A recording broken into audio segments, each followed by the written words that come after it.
Hello, dear viewers. Support me by subscribing to my channel and share my video if you like it. And also, make sure you comment your thoughts.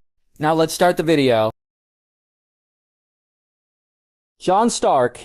There wasn't a master in Barrowtown, but there were various people who could patch people up, and he had to admit that they had done a fairly good job on Father and himself.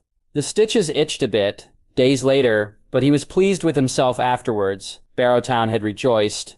Free of the mysterious fog, free of the fear of the voices in the fog. Before they'd left on the way southward had taken Lord and Lady Dustin, who had been tiptoeing around each other like two cats around a patch of sunlight into Lady Dustin's solar, and then talked to them for just short of an hour. Whatever had been said in that room, he did not know, but he did note that the two were standing closer together at the gate to see them off than they had ever been before, by his estimation at least.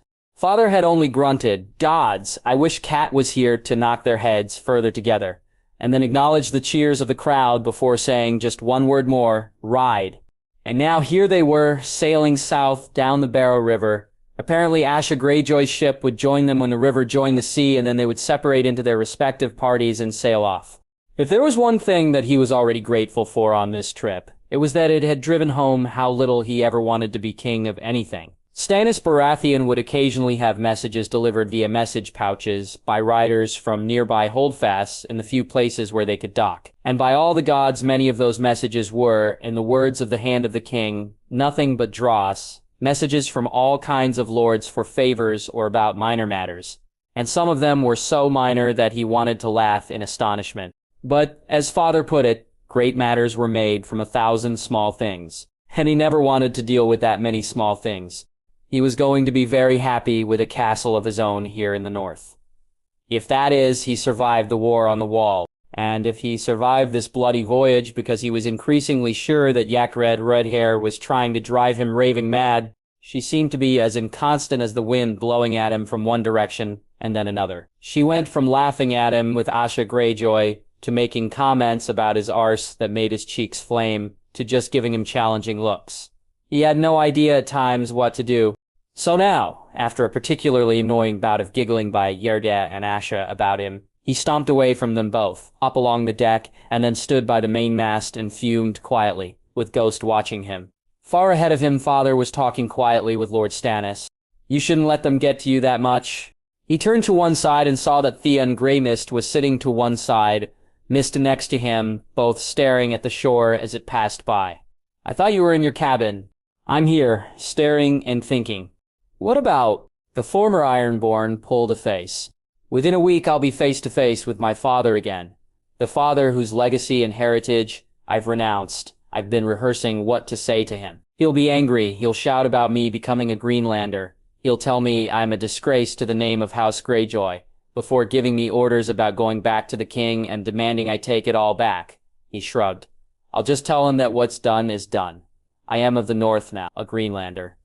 He ran his hand affectionately over the top of Misted's head, smiling a little as the direwolf tried to lick his hand. Yes, he had changed. "We'll be with you," Jon muttered, "and the hand of the king. Your father will try in vain to order you about." A complex look flashed across Theon's face, a combination of dread, fear, resolve, and determination. "If he orders that Misted be harmed, I'll kill him myself." There was a long moment of silence, and then Theon looked at him wryly. "Father won't be happy with my choice of a wife, but damn what he says." Jon looked back at him. "You are sure about this? I mean, Theo, she's—" He could not finish the sentence. "She's a whore," Theon said with a grim smile, before shrugging. "I love her, she loves me. I don't care what people will say. I have a chance to be happy, and I mean to take it. You know what's coming at the wall. I might not survive the war, but I'll do my best to found a House Greymist on the stony shore and build the north a fleet for its western approaches. And maybe in 100 years, my descendants will just be known as a bit less Ironborn and a bit more northern." He shrugged. "It's my decision, and you need to be happy too. Marry that ginger of yours. She's a wildling. Or rather free folk, you know. It's not that easy. Theon, I'm a Stark now, and I don't know what she wants. She drives me mad sometimes." He looked at the prow of the boat, where Stannis Baratheon had finished his talk with Father and was now walking back along the other side of the ship. "She wants you," Theon grinned. "So don't be so daft. Stop brooding, you daft bugger. Take a chance and be happy, he sighed, and then looked at the shore again. Jon left him there, obviously thinking again about the talk with Bell and Greyjoy that was to come, and then strode up to Father, who was standing near the bowsprit as the wind ruffled his hair. Father, Jon, Father looked at him and then looked back along the length of the ship at the others. How goes things?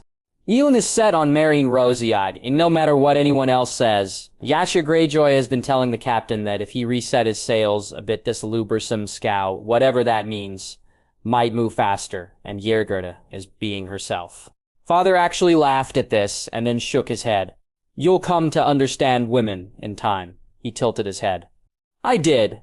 Eventually. As for Theon, I understand what he's doing. He's changed a lot. He had to. We accept him, and that's the important bit. As for Yaxley, well, she's a challenge. He looked at Father, confused. I thought that you'd be against me pursuing her. I mean, I'm a Stark now, and she's a wildling. Father's face stilled for a moment, and then he turned to look downriver. What do you see? Confused, he also looked in the same direction. I don't understand. The river... All right. What don't you see? Now he was really confused. I'm sorry, Father, but... What? And now Father sighed a little. How many towns have we sailed past? Villages, docks, how many boats have we seen? Not big ships like this. Rowing boats, or coracles. Jon looked at the river. Not many, he conceded. Why? The north is huge, Jon, but its population is not. The people are brave and hardy, and know how to farm here, but aren't numerous, not compared to the south. Life here is hard. We've had pestilence and hard winters, and the hardest winter of all since ancient times is coming. Father turned to him, and Jon swallowed at the intent look on his face. And we have been given a chance to increase the population of the north by many thousands, not through the call, but by letting the wildlings pass the gates on the wall. Understanding blossomed. You want to add the wildlings to the north? I do. Father placed a hand on his shoulder. I talked to Mance Rayder a lot before we left Winterfell. He thinks the same way that I do on this. We do not know how long this war on the wall, this second long night, will last. Rayder led more than 100,000 south of the wall, and the exact number is still climbing. Those who live beyond the wall find life south of it easier than where they lived before. They grew crops north of the wall in some places. Think of what they can do in the Gift, the new Gift, and south of there. He thought about this for a long moment and then nodded reluctantly before a thought occurred to him. But won't they want to return to their homes afterwards? Will they? Father tilted his head. If they have good lives south of the wall, why should they?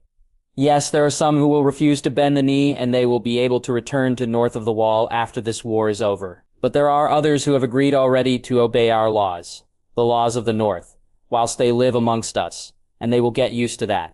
They'll settle in areas and grow crops and build houses to live in during the coming winter, and they'll get used to that. Being safe, warmer climes than they've been used to. Now that we know what went wrong between the wildlings and the Night's Watch, and the North as a whole, we can mend things. Make things better. We and they share the same blood, the blood of the first men. We should be allies, not enemies. That's my goal. I've talked this over with Robb and Rayder, and now you know my intentions. So, we need to make the wildlings think that we no longer regard them as scum. It'll take time, effort. Marriage alliances, all kinds of things. He stood there for a long moment, feeling stunned. You would not look amiss at a marriage between a Stark and a wildling? Father smiled at him. No, and I would be a hypocrite if I did. At least one Lord Stark in the past has been half wildling. The pack does what it can do to survive, and I will do everything that I can to let the North survive the winter that comes, and then thrive after that. You're planning for after the war, before the war has been fought. And now Father looked at him in a truly intent manner. Always have a plan. A lord who does not plan is no lord. Not here in the North or anywhere. You must always have a vision for your people, and then let them know that you have such a plan. They will know then that you are thinking of them, of their well-being, and they know that you are planning for victory. Jon nodded slowly. I understand, Father. Good, because winter is coming, and with that they both looked downstream. Robb, temptation was a terrible thing. Grey Wind's reaction to having a piece of bacon or a lamb chop dangled before his eyes was to try and lunge for it as fast as possible. He had to exercise more patience than that himself.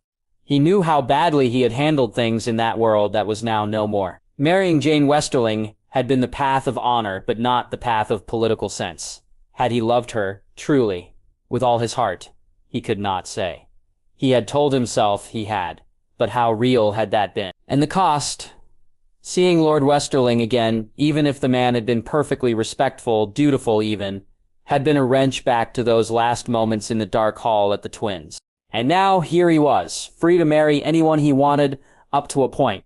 He knew that he had to take this matter more carefully than before, that he had to make a match that would strengthen the North as it faced this moment of peril, a second long night. The danger from north of the wall that he had never known existed in that other time. A danger every bit as deadly as the long arm of Tywin Lannister. More so, in fact. He couldn't marry Val. It would be a terrible mistake, he was sure of it. Too many lords in the north would look askance at it. She was a wildling. And even if the wildlings were now allied to the north, even if Father's great plan to bind them to the north worked in the long term, there were still too many memories of wildling raids, of theft, of murders, kidnappings, and rapes. No, many lords in the north expected him to marry someone safe and northern, like Daisy Mormont or one of the Karstark girls. Others even hoped that he might marry someone like Margaery Tyrell, allying the north firmly to the huge harvests of the Reach. He'd never met the girl, but a lot of people talked of bounteous harvests a great deal when they spoke of her, so it might have also been a reference to her chest. He wasn't sure. Val, instead, was merely the good sister to Maence Rayder, the sort of former king beyond the wall, and the man who was probably going to head up House Rayder when the king reached the wall and made sure that the wildlings were behaving themselves. She was beautiful, brave, extremely capable, clever.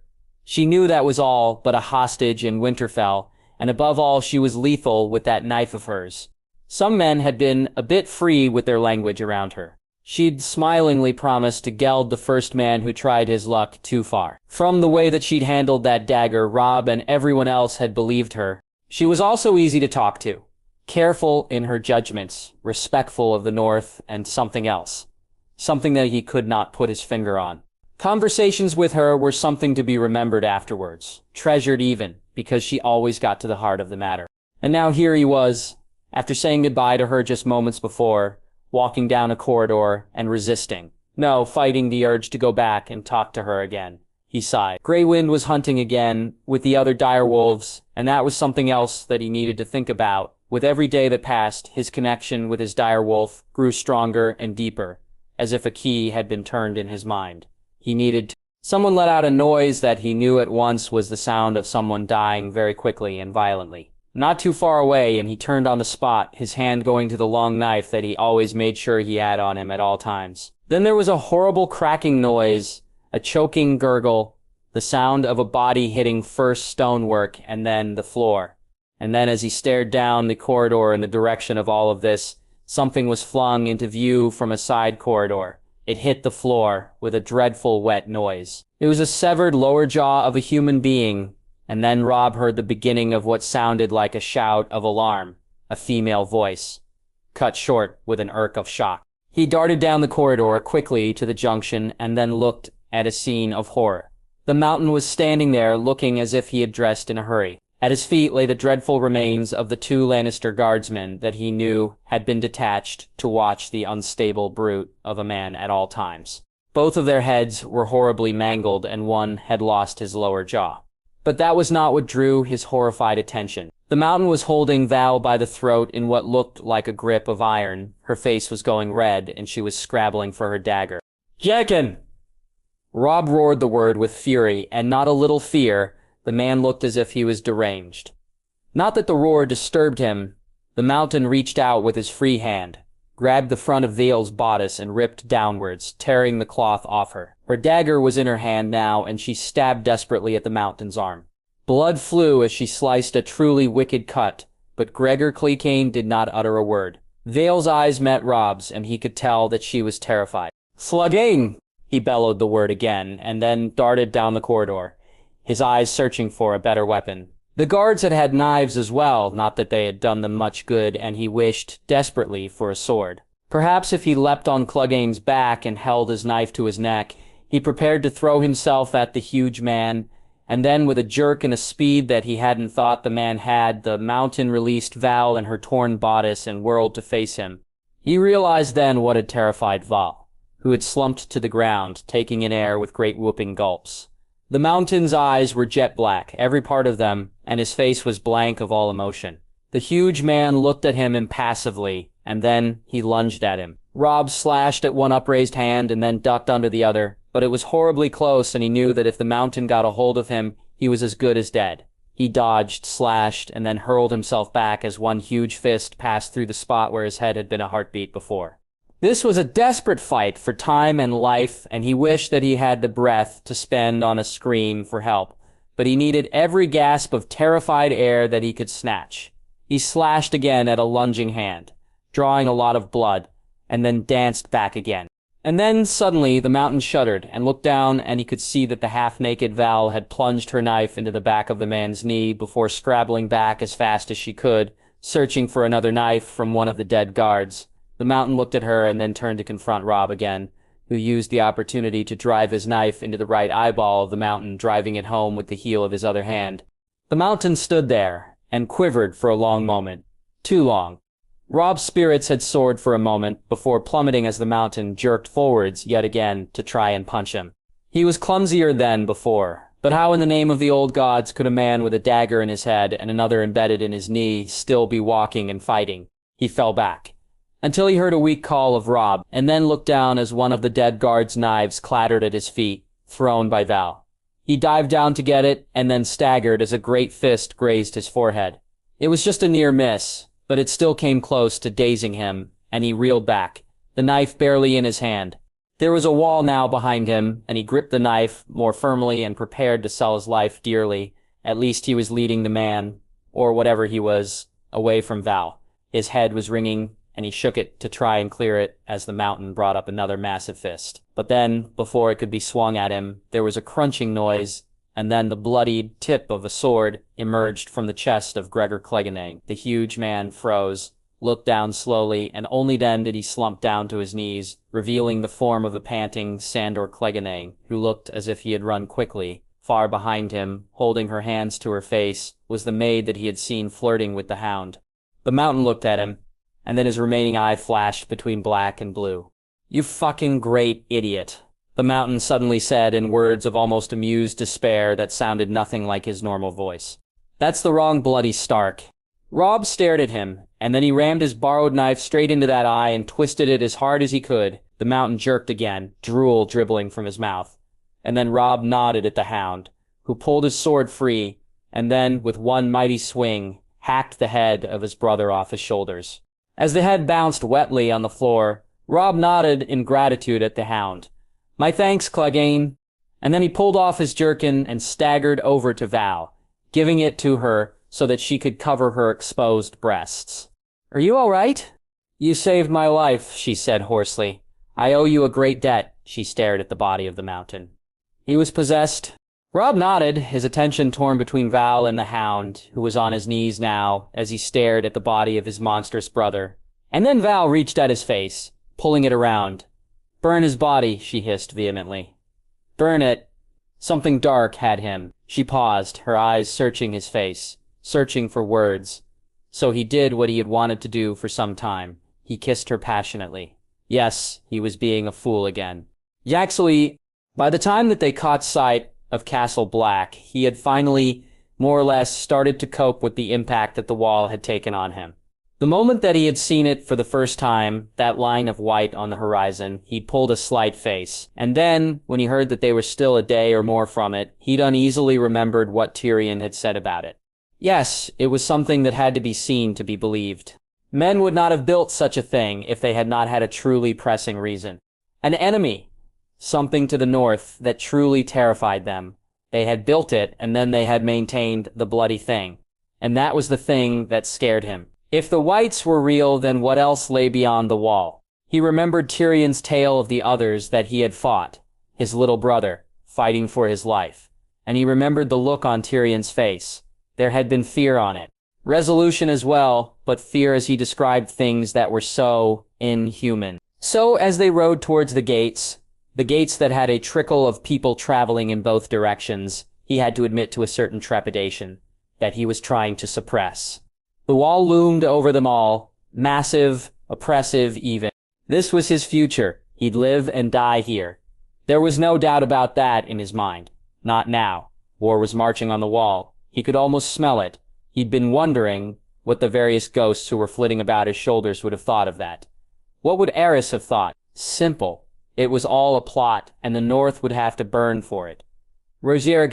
Had Rozier foreseen it in those strange moments that the man had, with his obsession with the Song of Ice and Fire? If he had, then why had he helped his father set the realm on fire? What had he seen on the Isle of Faces? As they approached the gates, one of the men around him pulled out a horn and sent up a short blast with it, which was met with an upraised spear by one of the men at the entrance. Some of the people coming through the gate, heading south, were covered in furs and looked thin and tired, but looking as if they were only just starting to realize that they were now safe. Inside the gates, he could see that the place was abuzz with activity. Wagons were being loaded and unloaded, all kinds of tools and weapons visible. A forge was being used to one side, the sound of several men pounding on iron ringing in the air. And someone in the distance was singing a song about someone or something called Lionfang, a song that he'd never heard of before.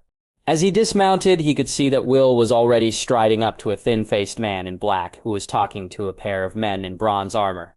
He seemed to be searching for words at times, using gestures that the other seemed to think about and then nod at. They talked for a few moments longer, and then the two men in bronze nodded formally, brought sheathed knives to their chests in an odd gesture, and then walked away. The thin-faced man watched them go with an odd look to his face before turning to greet Will with a nod. As they talked, Jaime frowned slightly. Ah, he remembered him now. Thorn, Alyssa, Thorn, a Targaryen loyalist that father had exiled to the Night's Watch.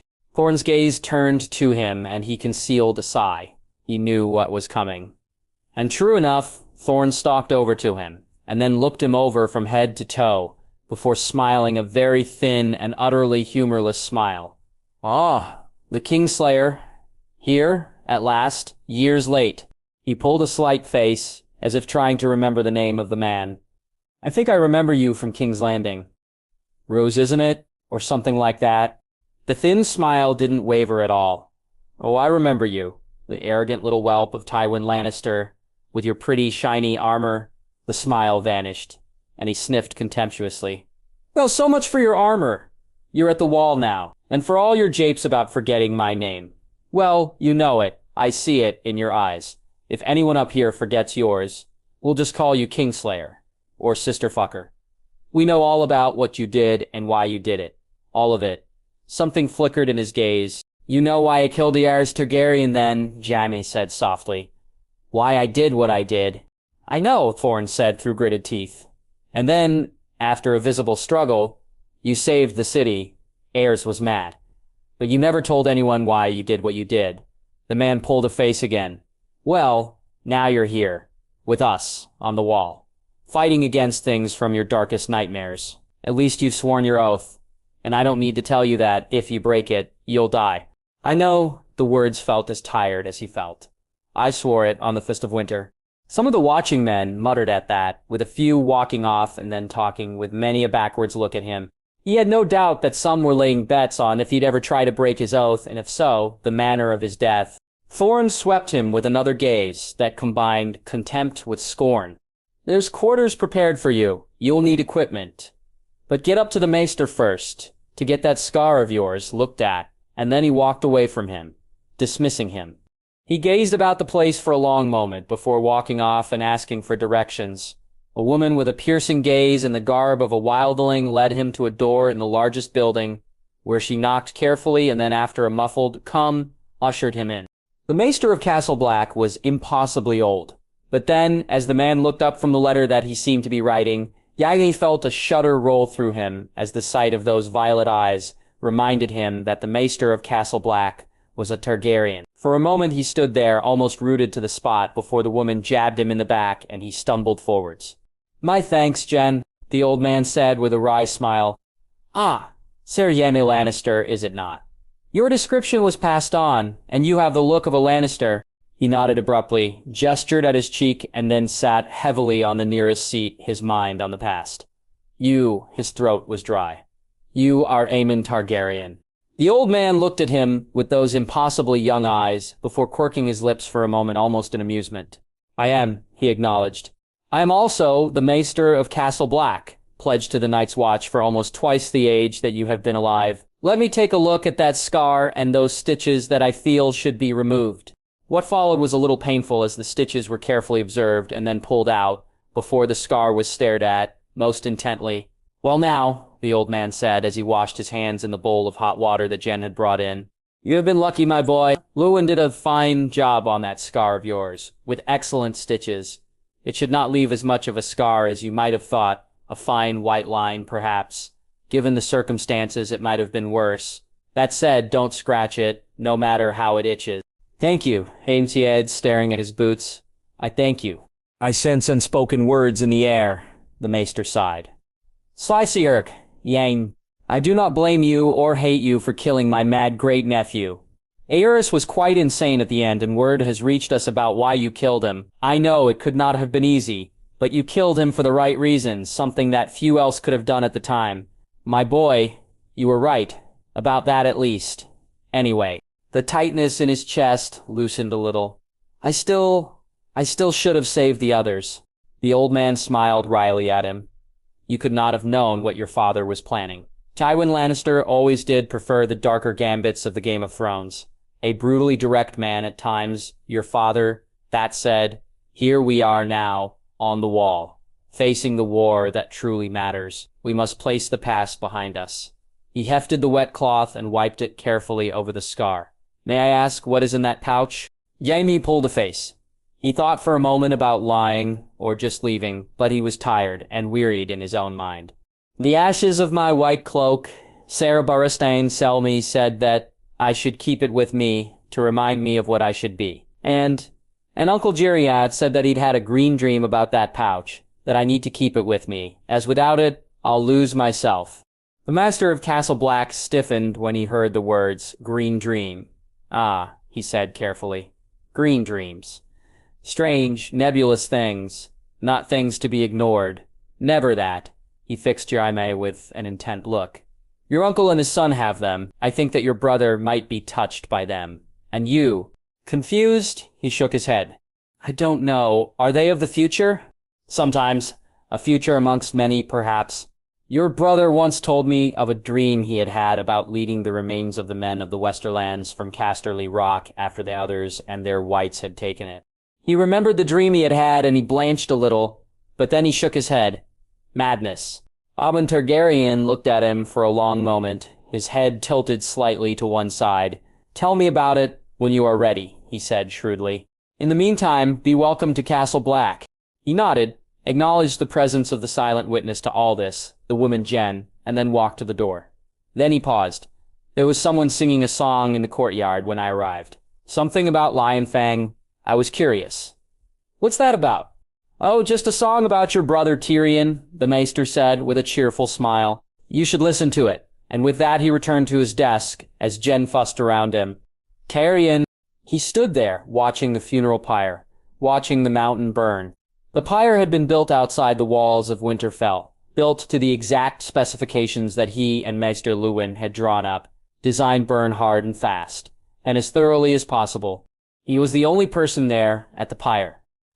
No one was there to mourn Ser Gregor Clegane. No one probably would ever mourn the man. He had been fundamentally unlovable. Had anyone ever loved him? Perhaps his parents, when he was a child, before he'd done such terrible things. Well, not now. Sandor Clegane was conspicuous in his absence at the pyre. He was doubtless with the maid he had been escorting back to his room. When she had heard the noises that turned out to be Gregor fucking Clegane, indulging in his favorite pastime of gratuitous, pointless violence before trying to kill Robb Stark and Val, he sighed as he watched the body burn. Wretched, wretched man. All that Clegane had ever done had been to ruin people's lives.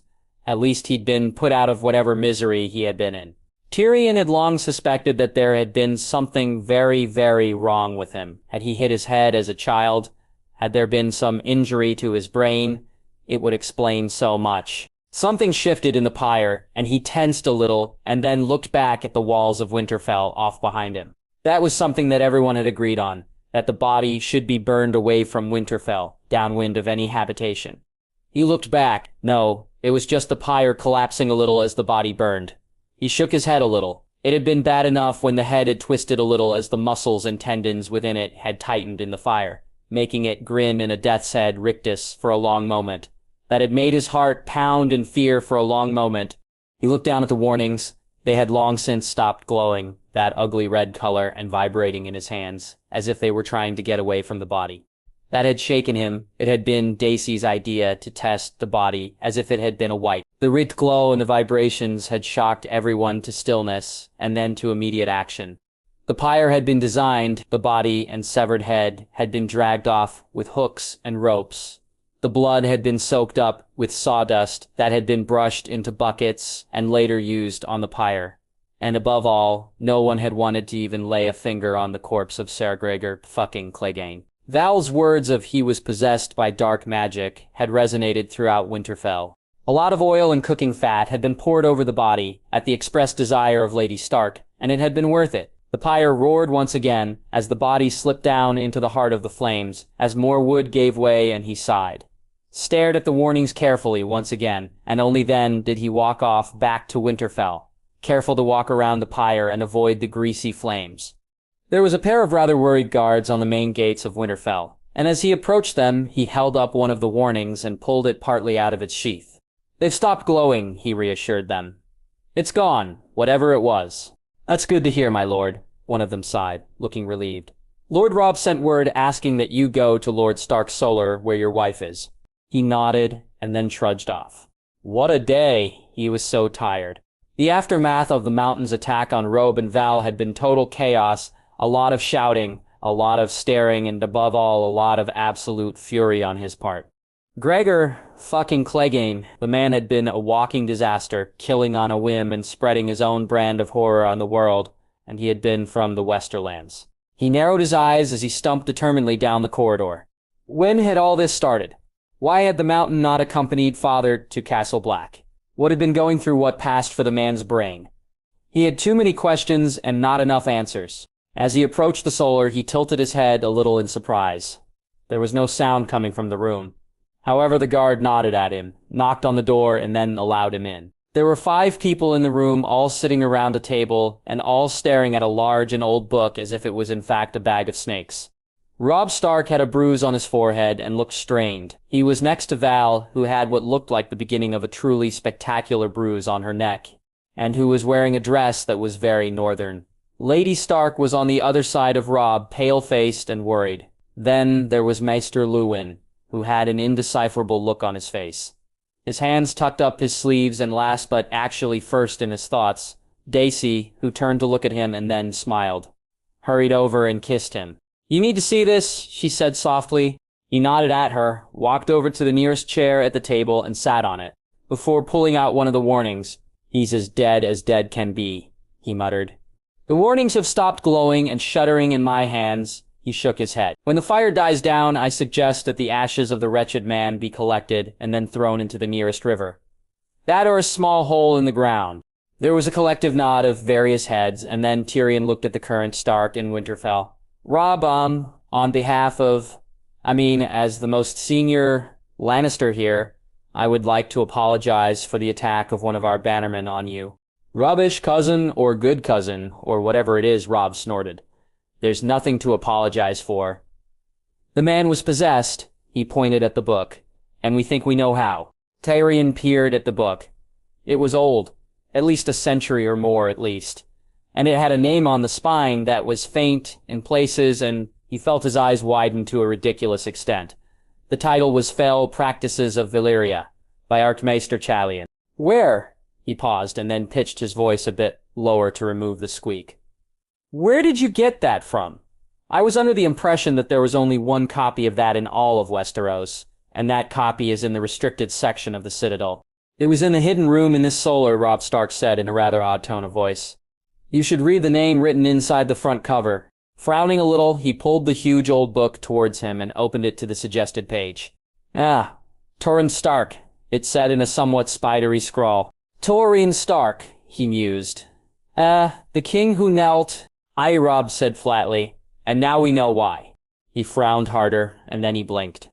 He said wonderingly as he leafed carefully through the first pages of the book, wincing a little at some of the words that leapt off the pages, words like death, fleshsmith, suborned, and fire. He was afraid that the Targaryens had access to these practices and the dragons. Yes, I do see and understand why he knelt. He looked up sharply. You think that there is a connection between this book and the mountain? Daisy gently took the book from him, leafed carefully through it to a certain page, and then placed the book in front of him. He read quickly but carefully, dread poling in his stomach, as well as bile as he comprehended what he was reading. Good gods, he said eventually in a rather faint voice, and then took the proffered goblet of wine that his wife had very thoughtfully poured for him. Yes, by the description that was what you saw. The black eyes fit the ritual. This is all we have, though, a description of the magic that the Valyrians could do. Not how to do it. Chalian restricted himself just to describing what they could do and not how to do it. Luwin said softly, his hands up his sleeves and his eyes on the fire. Good, I don't want to know more. Neither do I, said Tyrion with a shiver. So, the Valyrians had a version of warging into men and women, which is evil, Val said hoarsely, her windpipe obviously bruised as well as her neck. No warg north of the wall will ever warg into a fellow man. It's said to be an evil act that never ends well. An animal is one thing, Robb muttered, although I think that the direwolves, it's complicated there. Warging into a direwolf is allowed by the animal. Protection for protection. A man or woman, though, I can see why it's seen as evil. As the Valyrians themselves thought at first, Chalian writes, Tyrion said as he reread what was written. Yes, they viewed it as evil, mind rape they called it, saying that the blackness of the eyes of the possessed reflected the evil in the heart of the possessor, in having no concern for their victim. It was also said to be detrimental to the mind of the possessor, Daisy added, pointing to a line of text. The spell destabilized the mind. Tyrion read and winced a little. Yes. So, an evil spell that sends the person who casts it a little mad, of course. And as the years went by and the Valyrians conquered more and more land and imposed their rule on people, they also changed their minds with regard to the spell. It was only evil if used by a Valyrian on a fellow Valyrian. If used on a non-Valyrian, that was perfectly alright, because the Valyrians were automatically better than everyone else. He closed the book carefully and then stared at his hands as if they were now dirty. Fortunately, Daisy pulled out a damp cloth. She knew him rather well by now. Did anyone ever mourn the Valyrians? Catelyn Stark asked with a scowl. How could anyone mourn such a people? Tyrion thought of Guxos and the rumors of the things that had been made there and shivered a little. They worshipped power, he said, almost absently as he thought things through. They did things not because they should do those things, but because they could. Given what the Green Man said about them, it's no wonder that Valyria was destroyed eventually. They bent magic until it broke. There was a short and worried silence, until Tyrion finally sighed and leant back in his chair. So, Sir Gregor Clegane was possessed with the aid of a Valyrian spell. The question we now need to ask ourselves is, how? And where did this unknown person get the inference needed to perform this twisted piece of magic, and why did they do it? And what did they mean by saying that Robb was the wrong Stark? The Targaryens never seem to have had access to this magic, Daisy said thoughtfully. Otherwise they could have conquered without the Field of Fire or the Last Storm, or the burning of Harrenhal. Come to that, there would have been no need for the Dance of Dragons or the Blackfire revolts. I have been thinking about this most carefully, Luwin said quietly, and one thing does come to mind. The voyage of your uncle, Lord Tyrion, into the Smoking Sea. Sagargerian spoke of that crag, with the ruins and the mad ancient Valyrian and his twisted magics. That crag was destroyed utterly, but what if there were no, or more, ruins with roofs, protected by the elements, with knowledge of Valyrian magic buried within them? Valyria itself is inaccessible, but if your uncle got close enough to see its ruined towers, could others have done the same? And access knowledge of... He gestured in disgust at the book. Such things? Someone who wanted to kill a Stark, Robb said flatly, and Tyrion noted that Val reached for his hand. Ah, interesting. But not me. So who then? Father? John? We cannot easily warn them, Luwin scowled. A raven to Old Town will have to be dispatched at once. But both Lord Stark and Jon will be at sea by now, and there can be no warning. And what if it's not them this unknown enemy is after? Lady Stark said, with a quaver in her voice. What if it's Bran, or Rickon, or the girls, or even her hands went to her swollen stomach. The babe?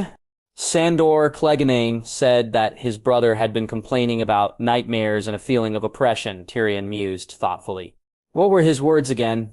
Something dark is coming. I suggest that everyone in Winterfell be alerted to this. Yes, there will be a lot of chaff in the wind from people complaining about their dreams, but some might stand out as being singular. In the meantime, I will wear the warnings every day. You all saw their reaction to the body of the mountain. They should do the same to anyone else who is possessed. If we are vigilant, then we will be able to spot this early enough to take action. He paused. And we need send word to Benjen Stark. The mountain was supposed to ride with my father to the wall. He might be in danger as well. Jon Arryn! He stood there on the road that led to the dragon pit and sighed for a moment as he caught his breath. He was mostly recovered, but he could feel the Aerie calling him home. He wanted to go home, to the halls of his ancestors, and organize the Vale to meet the coming storm. But he had too much to do first. That said, at least the ships were gone. One less thing to worry about. Every time he saw Blackwater Bay, he wondered where that little fleet of ships were now. Every time a raven message from the Vale or the northeastern parts of the Crown Lands came, he girded himself a little for bad news, but so far none had arrived. No word of smoke on the horizon, no word of a great flash and a noise like 1,000 thunders. Before he had left with the ship, Sir Davos Seaworth had told him wryly that word had gone out about the fleet and that every pirate and silsail out there would give the ships a very wide berth indeed. Apparently even Silziar Siad had announced that anyone who tried to seize those ships for the wildfire was a lunatic. Strictly speaking, the wildfire was priceless. Practically speaking, anyone who tried to seize it was, indeed, a lunatic. He would long remember the day that the little fleet had set sail. What seemed like half of King's Landing had been there at the docks to watch them leave. A huge crowd that had been strangely silent. Everyone wanted that wretched stuff gone. Oh, and according to Quill, the other half of the population of the city had been at the other end of the city, hiding in cellars. He still wasn't sure which group had been the wiser. What he was sure about, however, was that any residual loyalty to the Targaryens was now at a very low ebb. Not even a warm ember. He had a very quiet and unofficial word with Lord Velaryon about this, who had told him that he'd heard, no names of course, that a few houses with ties of affection and loyalty to the old royal family had recently pulled out certain banners and burnt them. He suspected who had done so and why. Well, water under the bridge and a few names to take a note of. Not that there was any chance of Daenerys Targaryen returning to King's Landing. Her disappearance concerned him. It was far better when she was in one place, where someone could keep an eye on her, especially after she had somehow hatched 3 bloody dragons. The moment that he had heard of that stupendous piece of news, a chill had run through him, and that chill was still there whenever he thought of those dragons. They were important. He knew that somehow, which was why, as he turned towards the dragon pit and started walking again, he'd ordered that it be cleared of the rubble that had choked it since the Dance of the Dragons and the storming of the dragon pit itself. Not to mention the damage from the wildfire that had been used in it to incinerate the bodies of those who had died in the Great Spring Sickness. The dome was beyond repair, but it had always irritated him that the place was disused. At the very least, the stones that had fallen could be extracted and used to repair and rebuild other homes in the city. He found Quill and, oddly enough, Pycelle at the main gates. There were also a number of guards who were watching over the workmen that were coming and going from the dragon pit bearing stones, some blackened and others misshaped. Your message was highly enigmatic, Quill. Grandmaster, I did not know that you were here too. The old man harumphed a little, and then gestured at the dome.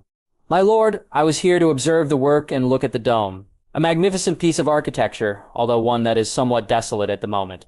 Not to mention fragile in places. I felt that certain spots should be out of bounds. In east, the arches were weakened by the removal of the rubble. He nodded, conceding the point, before turning back to Quill, who had a peculiar look to his face. My lord, we found a group of bodies on one of the upper areas. Not one of the areas covered in the ash from the bodies of the Great Spring Sickness. A higher area than that, rubble from the roof, had killed them all. and they were nothing but bones, but some were in armor, and one of them, well, you need to see this, my lord. And with that he led them into the building. As they passed through the great, vast doors that had been sealed for so long, Jon found himself shivering a little as they passed from the sunlight into the darkened interior. Yes, the shattered dome let in light, but he had a feeling that it was more than the absence of direct sunlight that had made him shiver. Terrible things had happened in here.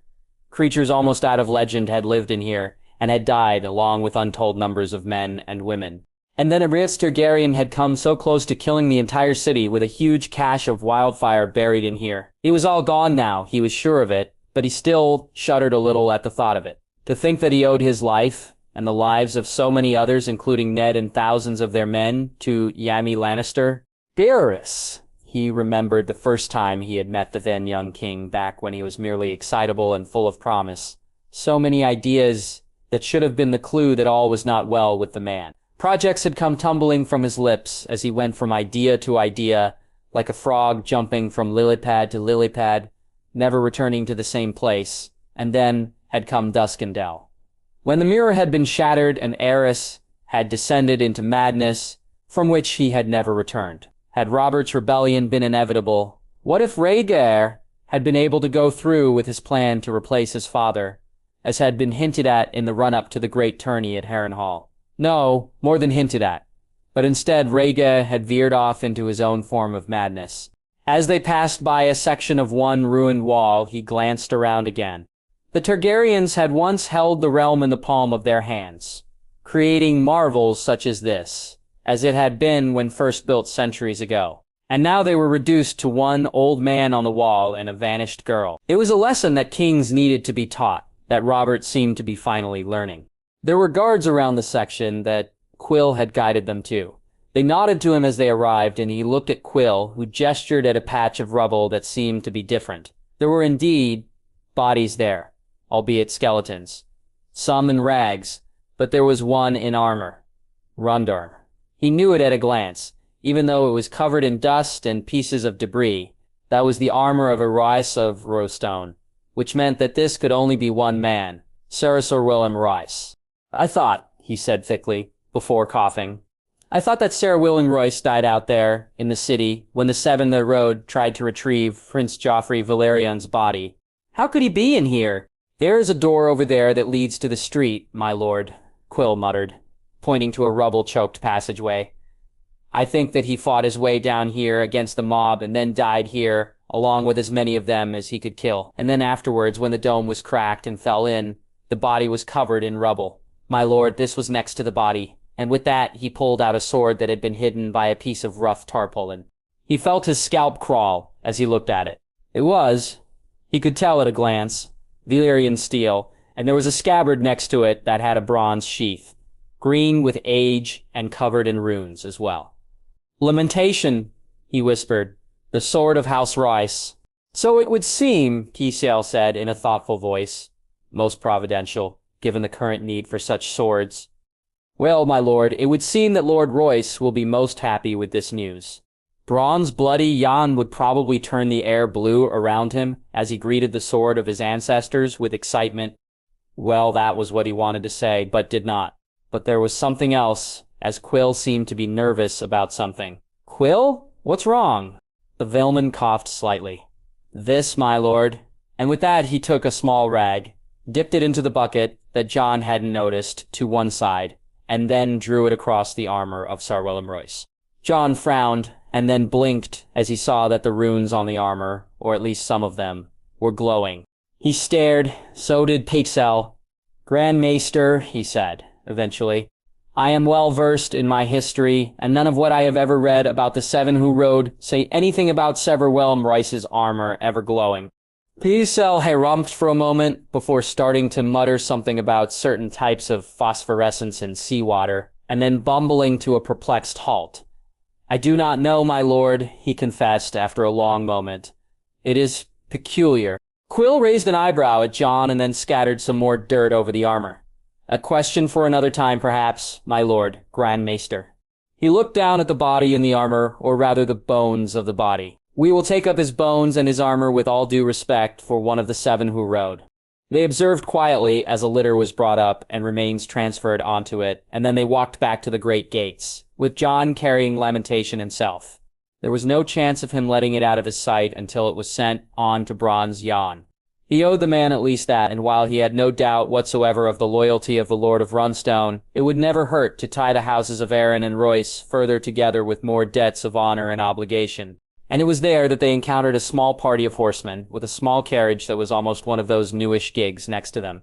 "My lord," said one of the horsemen, and then, as the man dismounted and formally bowed to him, he realized that it was Bronn Caxley, and his breath caught for a moment in his chest as he realized why the man was here. "Lord Caxley," he replied easily. "Welcome to King's Landing again." Bronn smiled easily. "Thank you, my lord. He paused and seemed to notice the litter with the armor and the bones. Interesting." He turned his attention back to Jon. "My apologies, my lord. If you are returning to the Red Keep, perhaps we might accompany you." "You too, Grandmaster." Pycelle harrumphed quite a bit at that, but after Jon turned and looked at him, the older man seemed... And how much of that was real? To put two and two together before nodding. As they mounted their respective horses, Jon raised an eyebrow at Bronn. There was a shorter guard to one side who had a shield strapped to his back and who seemed to be hovering near the Lord of the Foxhold. Jon squinted a bit. The guard had the look of old Geordie Collish, and the shield was of an ancient design. There was something odd going on here. He wanted to gallop to the Red Keep, but that would have told anyone around him that something was truly concerning him, so instead they trotted as he discussed the matters of the day with the former sellsword, who was now a lord in the Vale. Bronn chatted easily back to him, talking about the state of the road, the varied people who were heading north in answer to the call, and other matters.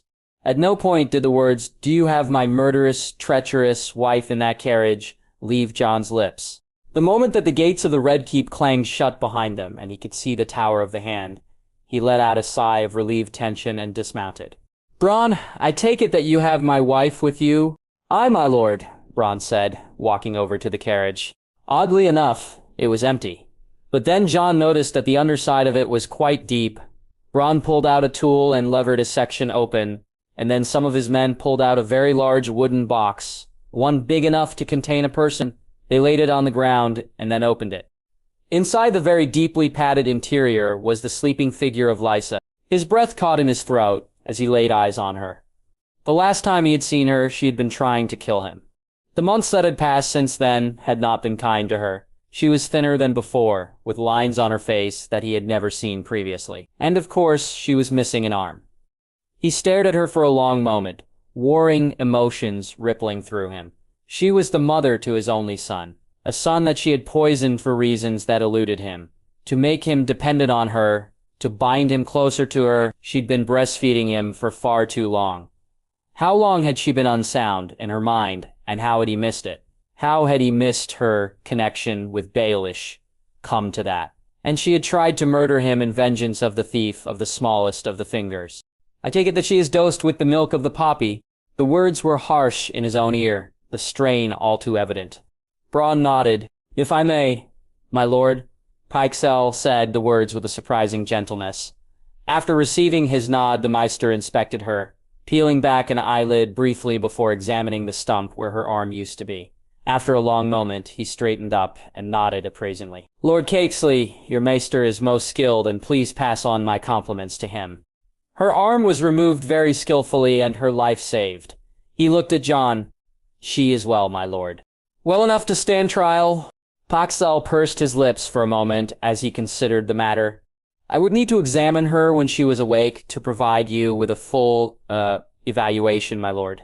Given her, earlier instabilities, I cannot say at this time." Jon stared down at his wife for a long moment before nodding wearily. "Quill, my lord. She is to be taken to a secure room in the Red Keep. An internal room, no window or balcony, and she is to be guarded at all times.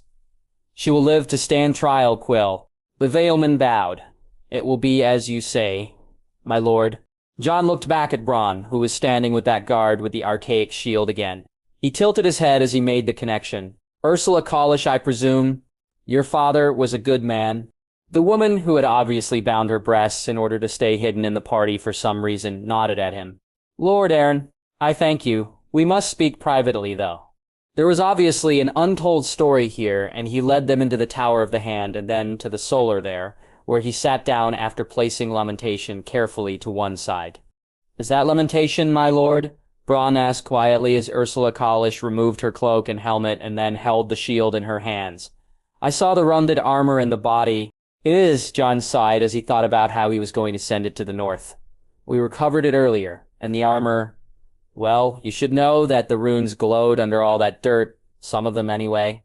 It must be some magic of the first men." Bronn and his steward exchanged a long look. There was definitely something going on between them, because they were still close to each other, and there was a look in her eyes as she looked at the Lord of the Foxhold that spoke of strong emotions that were barely hidden, like a furnace that had been banked. "You found it," Bronn said to her. "You tell him." The woman's cheeks went a little pink, and then she held the shield out. "Lord Aaron, the Kalishes are descended partly from the Mudds, and this was in the crypt of the Foxhold. It's the shield of the Riverlands." Jon stared at the shield and then at them both in turn, before looking back at the shield that Hoster Tully is tearing old stones apart to find. "The shield of the first men, owned by the Mud Kings, truly?" "My lord," said Bronn hoarsely. "When Ursula picked it up, the bloody thing glowed like the sun was in it." He stared at the shield and then passed a slightly trembling hand over his face. He had the oddest feeling that he was witnessing history here. Something important. Well now, he wondered what old Hoster would make of this. This and the fact that Lysa was back in the Red Keep, although he imagined that Hoster would send him a message that would sound more like something that the Blackfish would send, along the lines of "kill her and be done with it." He noted that Bronn and Ursula were looking at each other again, her with a challenging, almost sultry look, and he with a look of equal challenge. He would give good odds that there would be a marriage between them both in a matter of weeks, if not days. "Well, Bronn," he said at last as he leant back in his chair, "for you the word boring is just something that happens to other people, is it not?" Jon Stark. He stood there on the side of the ship, the only place he could find where he was out of the way of the Ironborn sailors, and watched until the sails of the ship carrying Father dwindled on the southern horizon, and then finally vanished. It was only then that he realized that he was gripping one of the ropes so tightly that his hand was hurting, and as he released his grip, he pulled a face as he flexed his fingers. It was also only then that he realized that Theon was standing next to him. "We'll see him again," the former Ironborn said, almost gently. "He'll come back." Jon grimaced a little. "Starks do not prosper south of the Neck," he pointed out. "We're better off in the north. And this gate that the Tyrells and the Hightowers want Father's help with, I have a bad feeling about this, Theon. Forebodings even." "I know, I feel them too." They both stood there for a long moment, looking at the spot on the horizon where the sails had vanished beyond the horizon. And then Ghost pushed at his lowered hand at the same time that mist yipped. Theon looked down at the direwolves, amused. "Well, they're very worried, aren't they?" Jon smiled, and then they both turned as Asha Greyjoy bellowed a series of what seemed to Jon to be incomprehensible instructions at the men who were in the dizzying heights of the upper masts. Various bits of sails were furled, whilst other larger bits were unfurled, as the crew ran around at what he knew now was not random activity. He eyed Theon's sister critically. Ever since they had met and then transferred over to Asha Greyjoy's ship, which had been summoned up from the Neck by a raven to Motu Kalen, she had been different, more alive, more vital, more in command, and more Ironborn. "She knows her business," Theon muttered at him before pulling a face. "She's better at this than I am, but of course she is. I've been at Winterfell for years, while she's been out here sailing." The expression changed a little, and then again turnabout. "I'm better at killing whites than she is, because I've seen them in the flesh, and she hasn't. And others. And others." Silence fell between them, which was just as well, as the ship went through another burst of activity, as the crew obeyed more bellowed orders from Asha. When as close to a lull as was possible fell, Jon looked at Theon again, who was scowling at the horizon. "Thinking about your father again." "Hi?" He pulled a slight face. "How do you talk sense into someone who acts like a vengeful fool?" "Father," he shook his head and then sighed. "Asha will be a better leader of the Ironborn than Father ever could be. She sets her sails according to how the wind blows, not the way she wants the wind to blow." And she heard the call and did not deny it. Theon's hand went to the pendant at his chest and held it for a long moment. No, he said softly. She does not deny it. Father does. But he can't. No one who heard it should deny it. My father is a fool. For a moment, very quietly, Jon thought of his true father, the man whose legacy was one of death, destruction, and rape, who had been the bigger fool. Rogue Targaryen or Balin Greyjoy. Given the latter's adherence to the iron price and the cost that entailed, were they equally guilty of being fools? And then he thrust the thought away. Best not think of that. The man that he truly called father was 1,000 times better than the man who had raped his mother. He just wished that he could have met her, or had some memory of her. Well, Jon said after a long moment. You'll see him soon enough. Theon nodded somberly. Then he looked over at the stern, where a figure was hunched over the side, retching weakly. I wonder how long it'll be before your Rudyard finds her sea legs. Jon considered this. He'd gotten used to the sensation of being at sea, surprisingly well so far, and the direwolves had both taken it in their stride. Ygritte had not. It was understandable. The wildling had been stunned at the sight of the sea, and then, as the ship had started to pitch and yaw, had gone pale and then almost green. She'd been at the stern for a while now, watched over by an amused Asher Greyjoy, who would occasionally pass her a water skin. She'd also told him, very firmly, to fuck off and leave her to die. She's not my Yaxley, he protested. She's no one's but her own. She's yours, Theon laughed. Anyone else touches her, they'll get a knife in the eye. If I offer to go and help her now, I'll get a knife in the bloody eye. Jon Jacob weakly. She's seasick. She'll get used to it. We'll be at Harlaw in a few days anyway. He looked at where the sun was, and then at the pennant at the mainmast, before nodding. Wind's coming from the northwest. Rounding Cape Kraken was the hard bit. We'll be there in a few days, indeed, and meet my nuncle. Well, 2 of them, Roderick and Victarion. What's the reader like? Jon asked curiously. Obviously, he reads.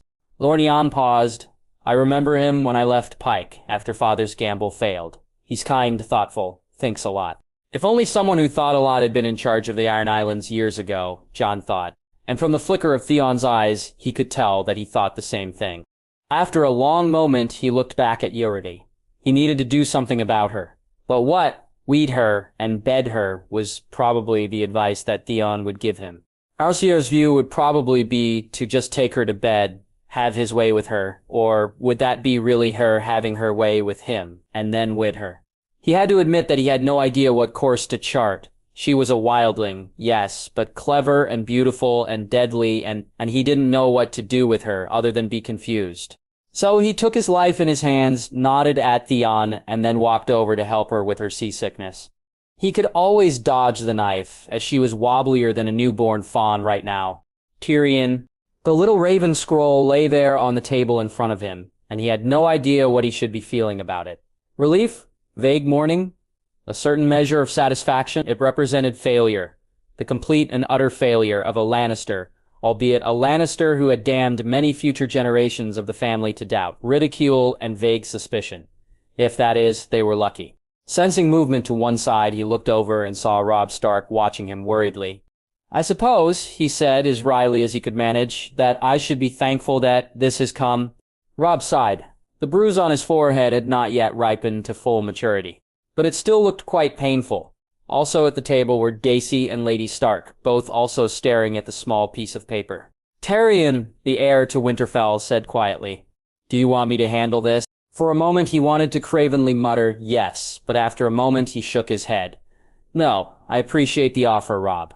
But my sister should hear the news of the location of her place of exile from me. I am the senior Lannister here. He looked at Lady Stark. How has her behavior been of late? Cat Stark pulled a slight face. She still tries to give orders. There are times when she claims to be queen, even now. At least she stopped throwing the food at the servants when they won't obey her. He rolled his eyes a little at that. Ah, Cersei. Robb, the guards who escort her there, or at least to White Harbor, must be strong-minded and preferably married.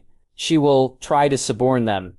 The words like she suborned her own twin brother hung unsaid in the air. Robb Stark nodded. I'll talk to Ser Roderick about that. He'll pick out the best men for the task. And then there was a knock at the door, which opened to reveal Luwen, who was clutching a large map in one hand. I have it, the old Meister said with a certain measure of grave satisfaction before rolling the map out. It was a map of the Vale and was in remarkable detail. Luen peered at it carefully and then jabbed at a point on it with a long and bony finger. There, my lords, my ladies. They all squinted at it. Ah, yes, that was indeed remote, and with a very apt name, Lost Sister. It was not one of the three sisters, it was further east than that. Quite a bit further east. It was also somewhat small. I've never heard of it, he muttered.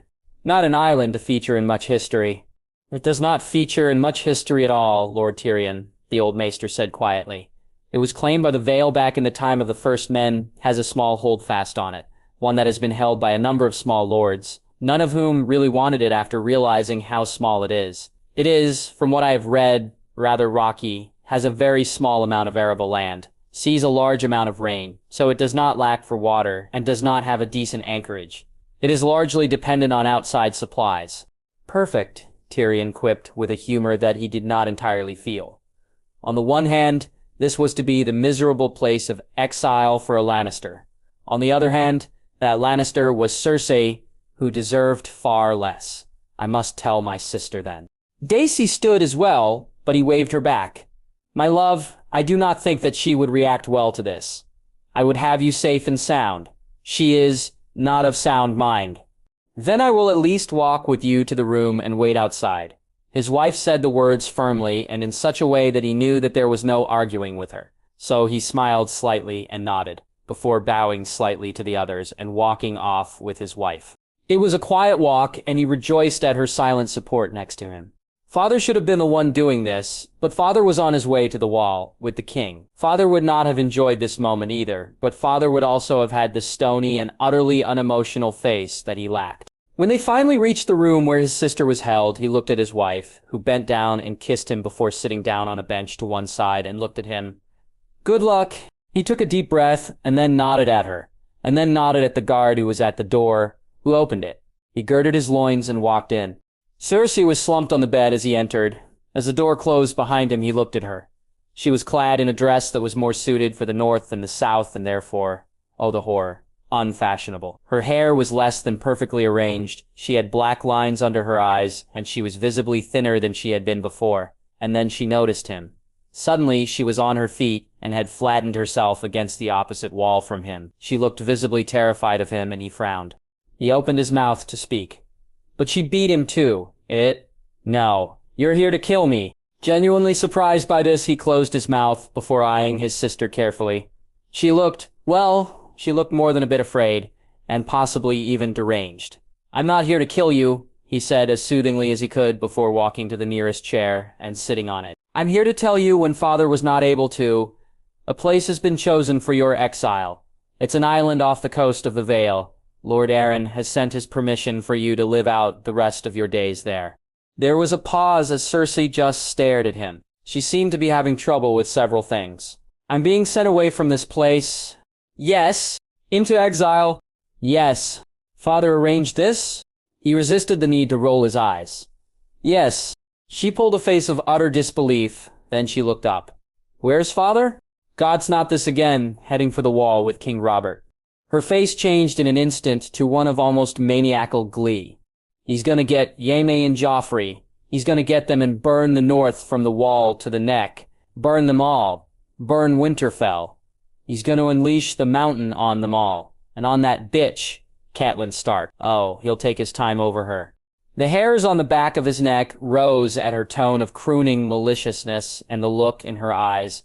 He glanced down quickly at the warnings, but they were normal. This was not possession. This was the real Cersei, the thing that hid behind the polite if strained smile and the hooded eyes. Right, time to shut her up. No, he snapped. Father's going to see the wall and scout out where this war that's coming against the others and their whites is to be fought, and the mountain will never do anything to anyone ever again. He's dead. She stared at him as if he was the mad one of the two. The mountain is not dead, she hissed. The mountain cannot be dead. Don't be a fool. He's dead, he replied in a flat, hard voice. I watched his body burn myself, his severed head on the pyre as well. He tried and failed to kill Robb Stark, who fought him off in time for the Hound to come to his aid and kill him. The mountain is dead, and whilst I know that you will not believe this, he was possessed. His eyes were jet black. Some Valyrian spell was used on him. He slapped a hand at the warnings. That's why I have these on me. They glowed and shook when next to the mountain's body. His oldest sibling said nothing at this news, but just stared at him as he was truly raving mad.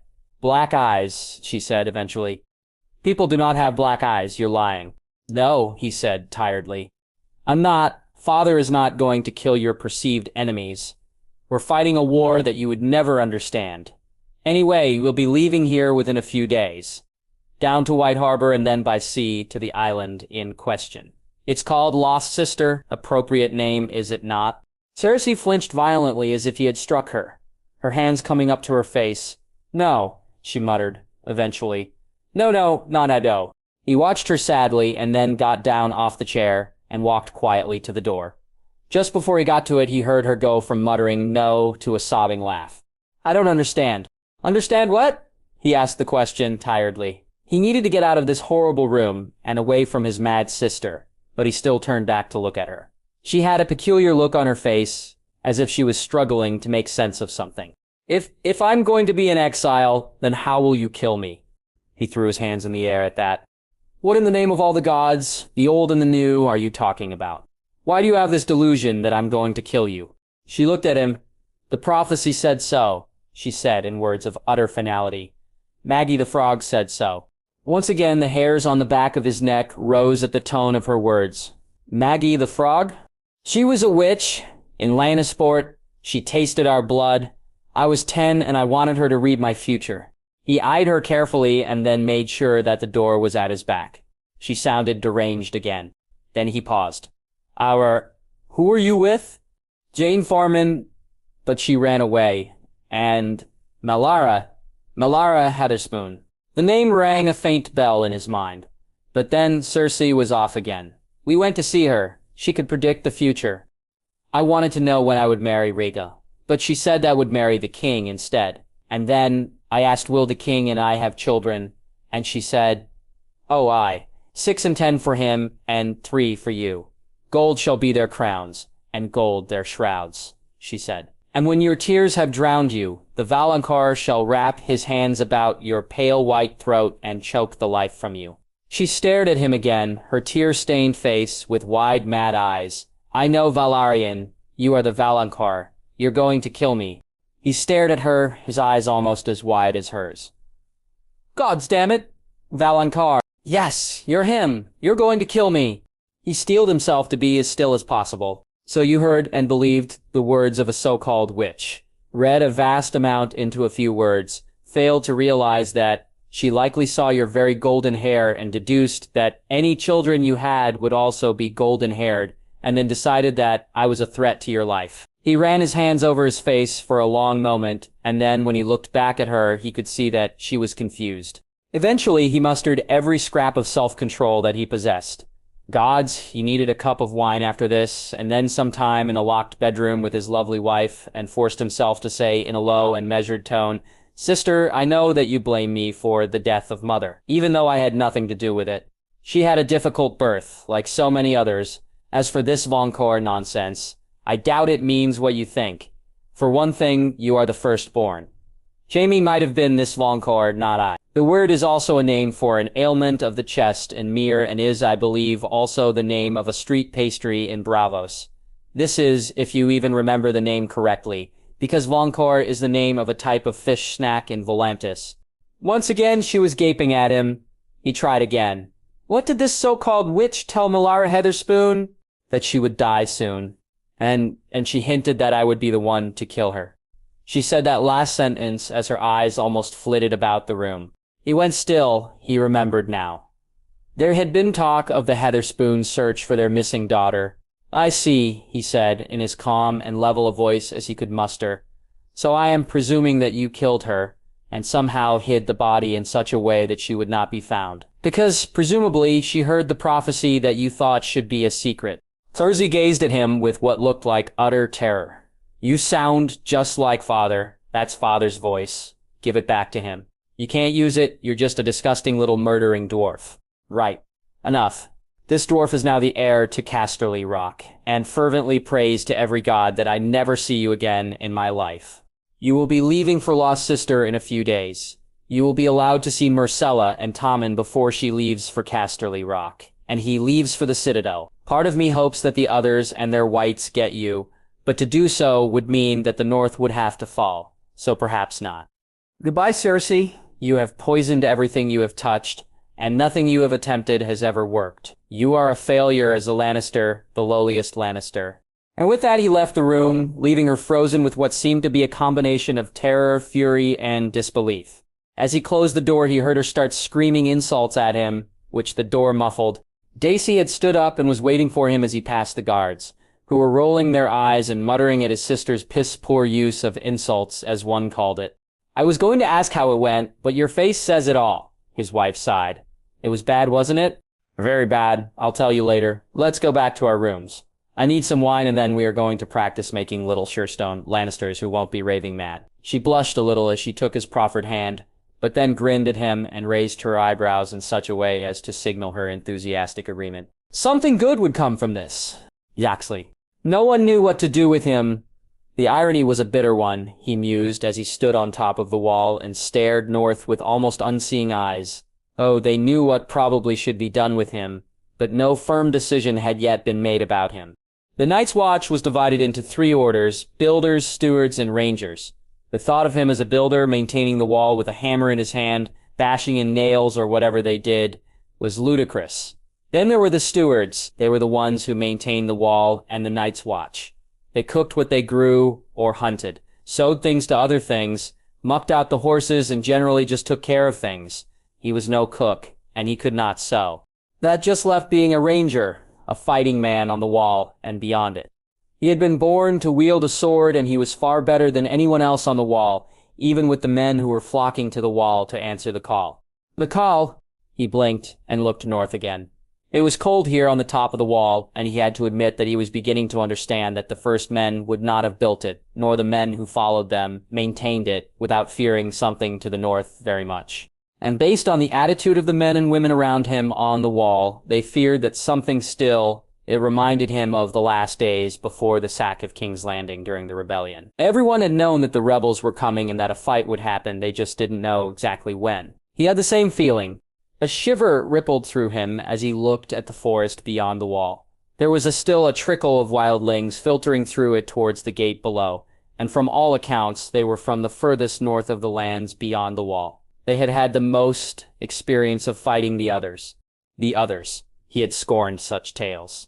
Legends, stories, mutterings of snarks and grumpkins, but based on what Tyrion had said and others, they were real. The arriving wildlings had certainly shown so much relief on getting through the wall. There had been one incident that he remembered that morning. A tall man had limped through the gate, supporting himself on a crutch, as one leg had obviously been broken and then reset. He had caught Jaime's eye because he had been thin and looked about the yard of Castle Black with such desperation. And then there had been a shocked cry from a tall woman that he had seen working with others, a woman who had a baby in a sling around her neck and a small boy in constant attendance. She had run at once to the man with the crutch, sobbing hysterically, the boy following her, and based on their embrace, he knew that she had thought that he was dead. It had made him think of Cersei for a long moment, and then he dismissed that thought with a shake of the head. Enough. Enough. She was lost to him. A horn blew, the sound high and wailing, ahead of him, and he peered carefully over the wall.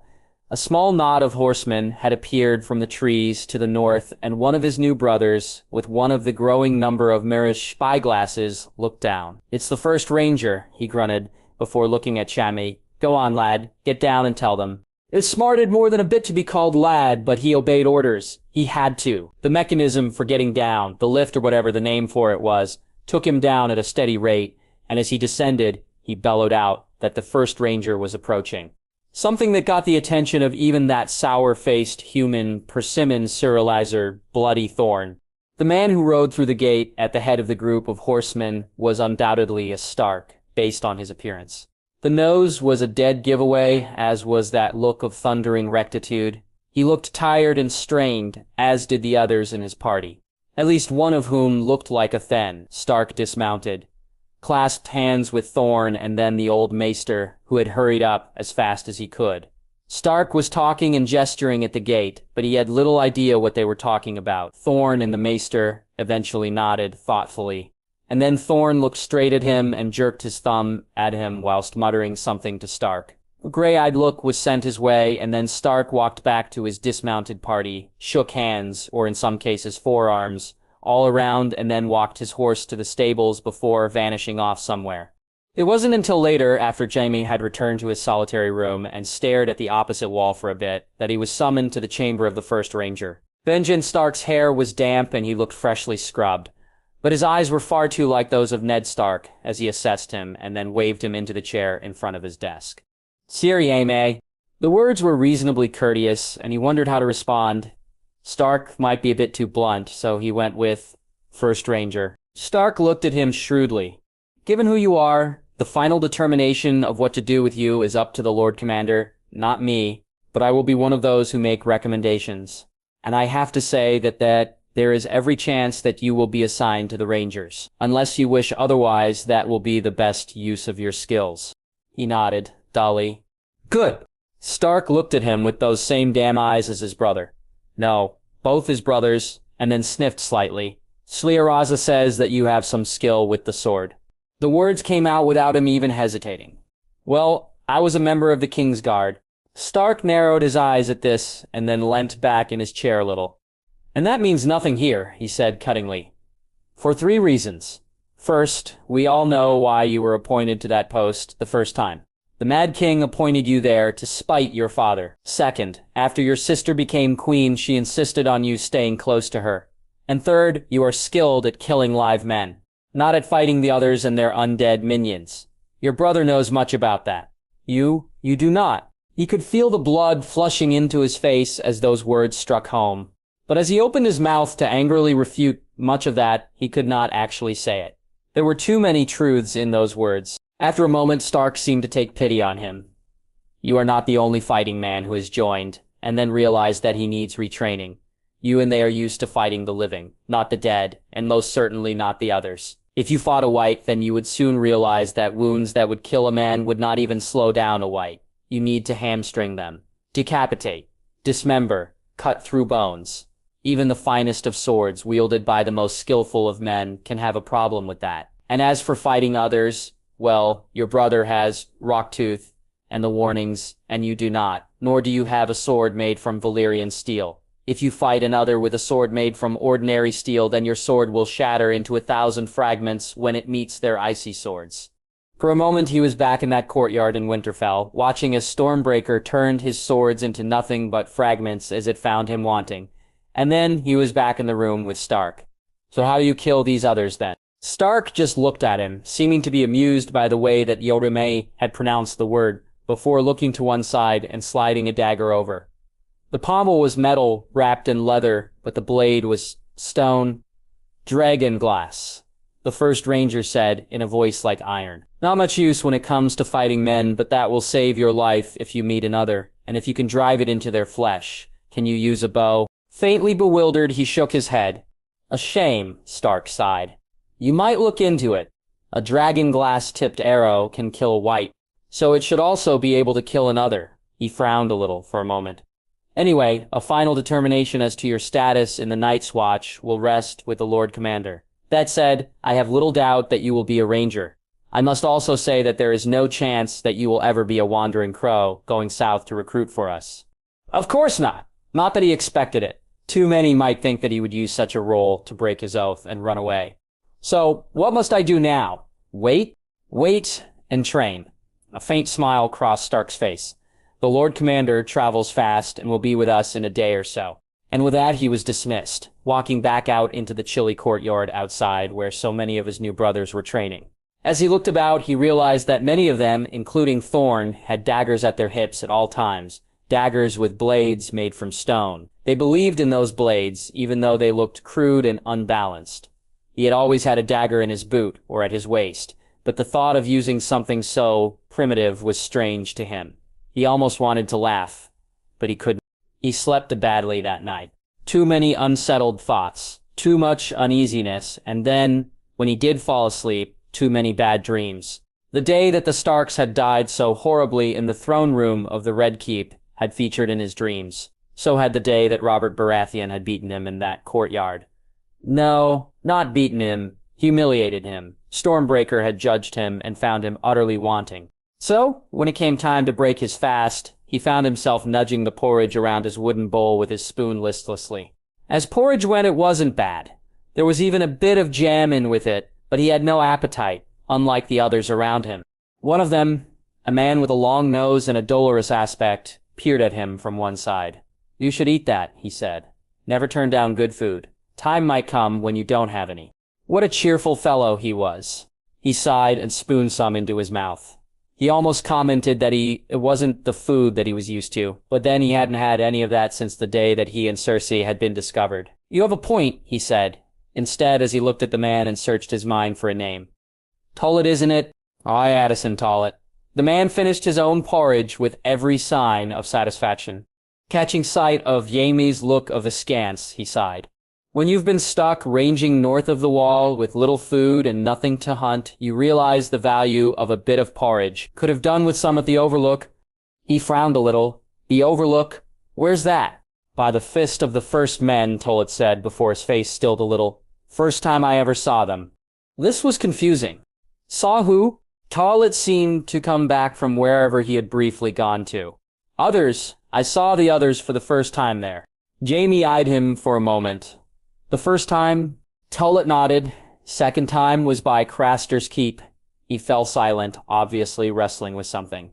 It was a man to one side who elbowed Tullet gently in the ribs. "Give over." "Howie Lannister, yes, we all know who you are. This is Otterbane Ed, formerly Dolorous Ed, the first Black Brother in 1,000 years or more to kill another." He stared at the man. "You killed another?" "I did," Tullet replied faintly. "I'll never forget that moment. It shattered like glass." Unable to really grasp any of that, he nodded, finished his porridge, and then returned to his room to fully dress before exiting into the courtyard. Someone had set up straw dummies there that had arms and legs and heads that could be detached with a strong swipe at the head, and he spent some time there, practicing his swings. It took precision, and after a while he had built up such a sweat that he removed his cloak and jerkin. Hearing a horn blown to the south, he looked away from the target he had been hitting. The sun was high in the sky, and a group of builders and stewards were leaving in wagons for the night fort to work on the place. As they left, a group of horsemen entered, and he groaned quietly. The man leading them was the old bear himself, the Lord Commander, Giorgio de Mormont, and trailing at the rear was a golden-haired young man who was drooping in the saddle and who looked extremely uncomfortable. Joffrey. As the horsemen dismounted, Jaime frowned a little. Everyone walking downwind of his nephew, no, it was time to admit certain things, his son, was pulling a face. Thorne strode up to the Lord Commander, followed by Stark, and then more slowly by Maester Aemon. They all clasped forearms, and then Mormont jerked a thumb at the miserable form of Joffrey. "This is Joffrey Hill. Someone get him to the bloody bathhouse, please. He needs to be scrubbed down and his clothes washed." He shat himself at the sight of his first giant in the gift a few hours ago. He sighed. Life at the wall was not going to be easy, was it? Kevin! They had paused for the night. The evening was still gathering, come as the sun slipped down to the horizon, and the men scurried around them as they made camp near an old ruined holdfast. It was like being on campaign again, but he was troubled. He could not help it. Tywin was not quite himself. He was accustomed to his brother being taciturn, but Tywin was curt, troubled in his language, and also his demeanor for those like him who knew what to look for. He sighed, and then looked around. After a moment he realized that Jurian was walking towards him. His brother smiled slightly, and then looked around cautiously, before sitting down with a sigh. "Are you as—" Jurian seemed to search for the right word, before continuing in that same low voice. "Troubled as I am about Tywin." He paused, looked about at the men as they finished erecting the larger tents, and then started pulling on the ropes that allowed the smaller ones to start to rise, before raising both eyebrows and nodding shortly. "I am. He's as quiet as I've ever known him to be. There is much on his mind, and I cannot say that I blame him. Our house is not where it was just months ago. There is a lot to do to recover our reputation." Jurian rubbed his chin for a moment, and then pulled a slight face. "I think that Tywin is mulling over all the things that he has misjudged over the years, even gotten wrong." He looked about again, as careful as he was able to, and still make look natural. This was dangerous ground. Wrong in what way? Castamere was the first. Targaryen caught the look on his face and snorted. Oh, come now, brother. You know as well as I do that he was right to confront the Rains and the Tarbecks, but wrong to wipe them all out. He should have left a few of them alive as an example, and Castamere itself is lost to us. The gold and silver mines are flooded, and you and I, as Lannisters who know everything about mining, both know that once a tunnel is flooded, then it is all but lost. The pit props of Castamere have long since rotted in that water and the tunnels have collapsed. From that point alone, it was a mistake, ignoring the fact that they were our cousins and were wiped out. He winced, sighed, ran a hand over his face, and then slowly nodded. Jurion had the right of it. And the second, Jaren took a deep breath. His children. He was wrong to see so little in Targaryen, and so much in Cersei and Jaime. From an early age, I knew that Targaryen had a brilliant mind, that he was a true Lannister. But as for the other two, I always felt that there was something wrong with Cersei, something twisted, whilst as for Jaime, he was almost father. Come again. Too much smile and not enough substance. Granted, he killed Aerys for the right reasons. But why did he not tell anyone those reasons? He shook his head. Targaryen will be the true heir to Targaryen that Jaime could never be. I think that Targaryen knows that now. The problem is that if he knows all of that, what else could he have been wrong about? And that, I think, is what gnaws at the mind of our brother. He sat there for a long moment as he thought about everything that the man he had thought to be the most frivolous of his brothers had said. And then he nodded somberly. Jurion, how did you become so wise? His brother ran a finger over his eye patch. This gave me a new perspective on life. This and being a father to a group of very rambunctious children. I hope that you meet them all one day. You have nephews and nieces that you've never met, as well as a good sister. A smile stole over his face. Jeriane, as a harassed father, was an amusing thought. He thought of his own children and looked over to where Lancel was talking to Elardian. By the look on the latter's face, his oldest son was being his usual self. That boy needed fostering somewhere that would teach him some of the harder truths in life. Jerian had followed his gaze. Your son needs a little seasoning. He's a good lad, but he's a touch full of himself. He nodded slowly. Jerion was right. Lancel could be too set in his ways, too sure of himself, too arrogant. True, recent events had knocked some of that arrogance more than a bit, but he's still worried about the boy. That said, they were all going to the Wall to view where they would fight in the war that lay ahead of them. If that didn't knock some sense into him, nothing would. Perhaps he should foster him in the north as well. He'd heard that Meiji Mormont was a truly unique woman. Your Alian is a credit to you, Jirak. His brother smiled almost wistfully. There's a lot of his mother in him. She's taught him a lot of sense. He has my brains, though. Not sure if that's a good thing. Amused, he chuckled for a moment, and then a man dressed in Baratheon colors ran up to him and bowed hurriedly. Good, Saris. His Grace the King requests your presence, and the presence of Lord Lannister, at once. He eyed the panting man and frowned a little. What's amiss? All I know, Sir Caven, is that there was a message from Winterfell. His Grace says to please come at once. Sir Gaviern, most especially. Jurian and he exchanged troubled gazes and then nodded and stood. Jurian calling to Lancel to summon Tywin to the king at once. His son looked confused but obeyed the command at once, and once a stony-faced Tywin had emerged from his large tent. The three Lannister brothers strode over to the even larger tent that the king slept in. Inside they found the king and Sir Barristan Selmy staring at a number of raven messages on the table in front of them, with Lords Tarly and Westerling sitting on camp chairs to one side with odd looks on their faces. Your Grace, Tywin said as the trio bowed. You summoned us. Aye, said the king with a frown. Before handing the messages over to Tywin, word from Winterfell. The mountain is dead. There was a pause as they absorbed that information, and then Cavan said, what surely they were all thinking. What? How? He attacked Robb Stark and that Wilding girl, the king replied as he sank into a camp chair. And he was not himself.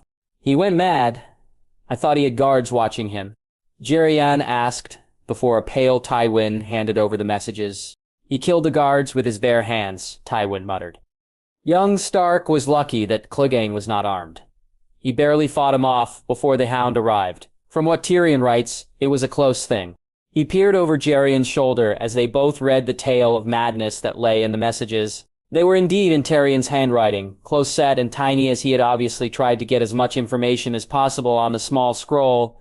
3 had been needed for the full tale, and then there were the parts that made his eyes bulge.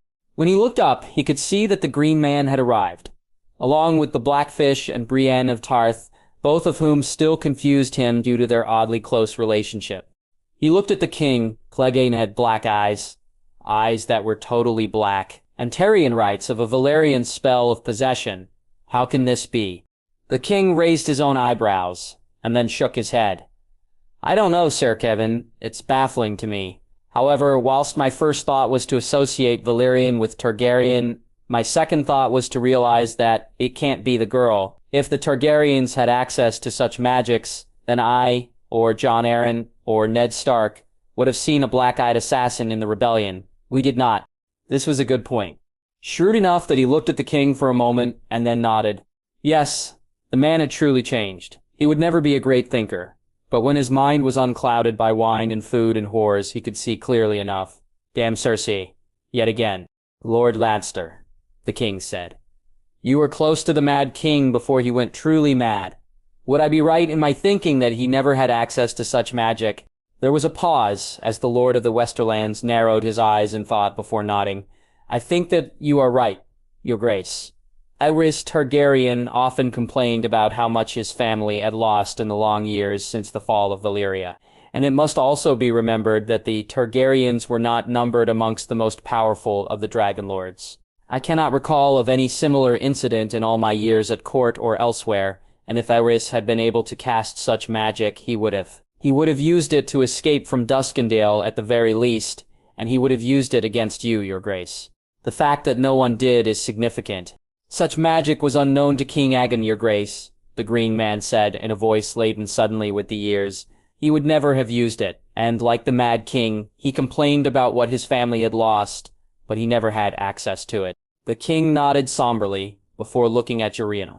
Sir Jurian, you out of all of us have had the most experience of Valyrian dark magics. What say you? There was a pause as his brother seemed to collect himself. Your Grace, I have often thought of the mad dragon lord who held my men and I prisoners, and who did such horrible things to some of us, given what he did, to meld human and animal together. He must have been a fleshsmith at the very least, and a powerful sorcerer to keep death at bay for both himself and the man who I believe to have been King Tommen. And the spell he cast on that last day, it was a spell to suborn a bloody dragon. Aye, that sounds like this. I don't know if that dragon that was being driven by the spell to the crag had black eyes, but I would not bet money against it. Another longer pause followed, a silence made by pale people contemplating horrors that they had heard about but did not want to imagine. It was broken by the king. You almost made it to Valyria. Could others have done so? Did you see other crags with ruins that might have been intact, which might have contained the knowledge of old Valyria? Girosirin stilled for a long moment. Perhaps, Your Grace, when I glimpsed the broken towers of Valyria, with the fires beyond, there might have been a few closer ruins, but I do not know. For sure, what I do know, though, is that Valyria is a giant tomb that contains great riches, and that there are always those who want to loot such tombs. I went there for Bright Roar. Others go there for other things. Grave robbers.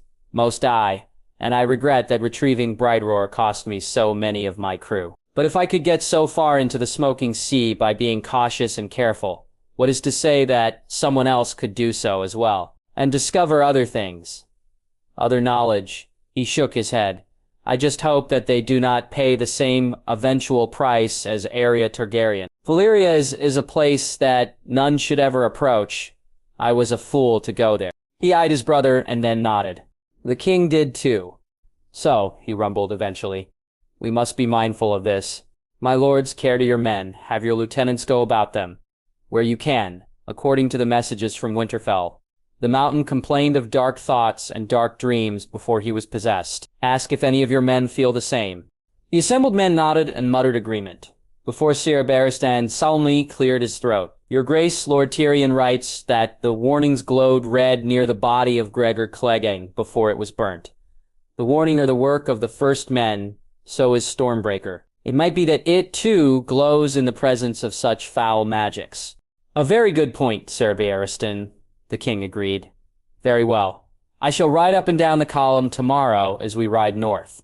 If any man is showing signs of possession, then hopefully the sword will show it. My lords, we have a foe that is using fell magics against us. Word has been sent out to warn every Stark. Be mindful. They stood at this dismissal, bowed, and left, and by the look of intent thought on the face of Tywin Lannister. He knew that he was thinking hard about just who that unknown foe might be. Robb, the most peaceful place that he knew of in Winterfell was the Godswood. He sat there looking at the carved face on the white-trunked tree and wondered, yet again, who might have carved it, had it been a first man, perhaps one of his ancestors, or one of the children of the forest. That last possibility was one that made him shiver a little. There was a folktale that one of his ancestors had married one of the little folk, or been closely involved with one. If only his ancestors had left better records. Perhaps they had. But they just hadn't found them yet, and he stirred uneasily at that. The Green Man had told him to search for hidden things here in Winterfell, and so far he had not. There had been too much to do, too much to organize, too many distractions, like the Mountain trying to kill him, and above all, Val. He clenched his fists, and then released them and rubbed his hands over his face. There were times when his memories of that other time, of that horrible world when father had been murdered and Bran was crippled, and when his victories on the field of battle had turned to nothing because he had been a fool, made him almost cringe. You seem to be anguished, Robb. He looked up at that, and then sighed a little as he saw Mother standing there to one side. She looked sympathetic, as if she could guess what was on his mind. I've been thinking a lot, he said eventually, about matters. His mother nodded, and then she glided into the glade, and sat down next to him. Oddly enough, so have I. About what? Mother looked about carefully, obviously to make sure that no one was near them. That other time, in your memories, so many mistakes, not just by you, but by me as well. That has caused me much pause for reflection. There were so many things that I did that must have seemed to be sensible at the time, but which were not. She paused, her face working as she tried to articulate something that she was having a hard time admitting. Robb waited for a long moment until Mother finally seemed to come to a decision. I was wrong about many things. So many things. I was wrong to dislike Jon for so long. I did not know the truth about his mother. But I should not have thought what I did about him, and I regret that now. I was prejudiced. I did not know your father as well at first, as I do now. But as I grew to love him, well, that's water under the bridge. So, I have decided that I will think more and react less in the future.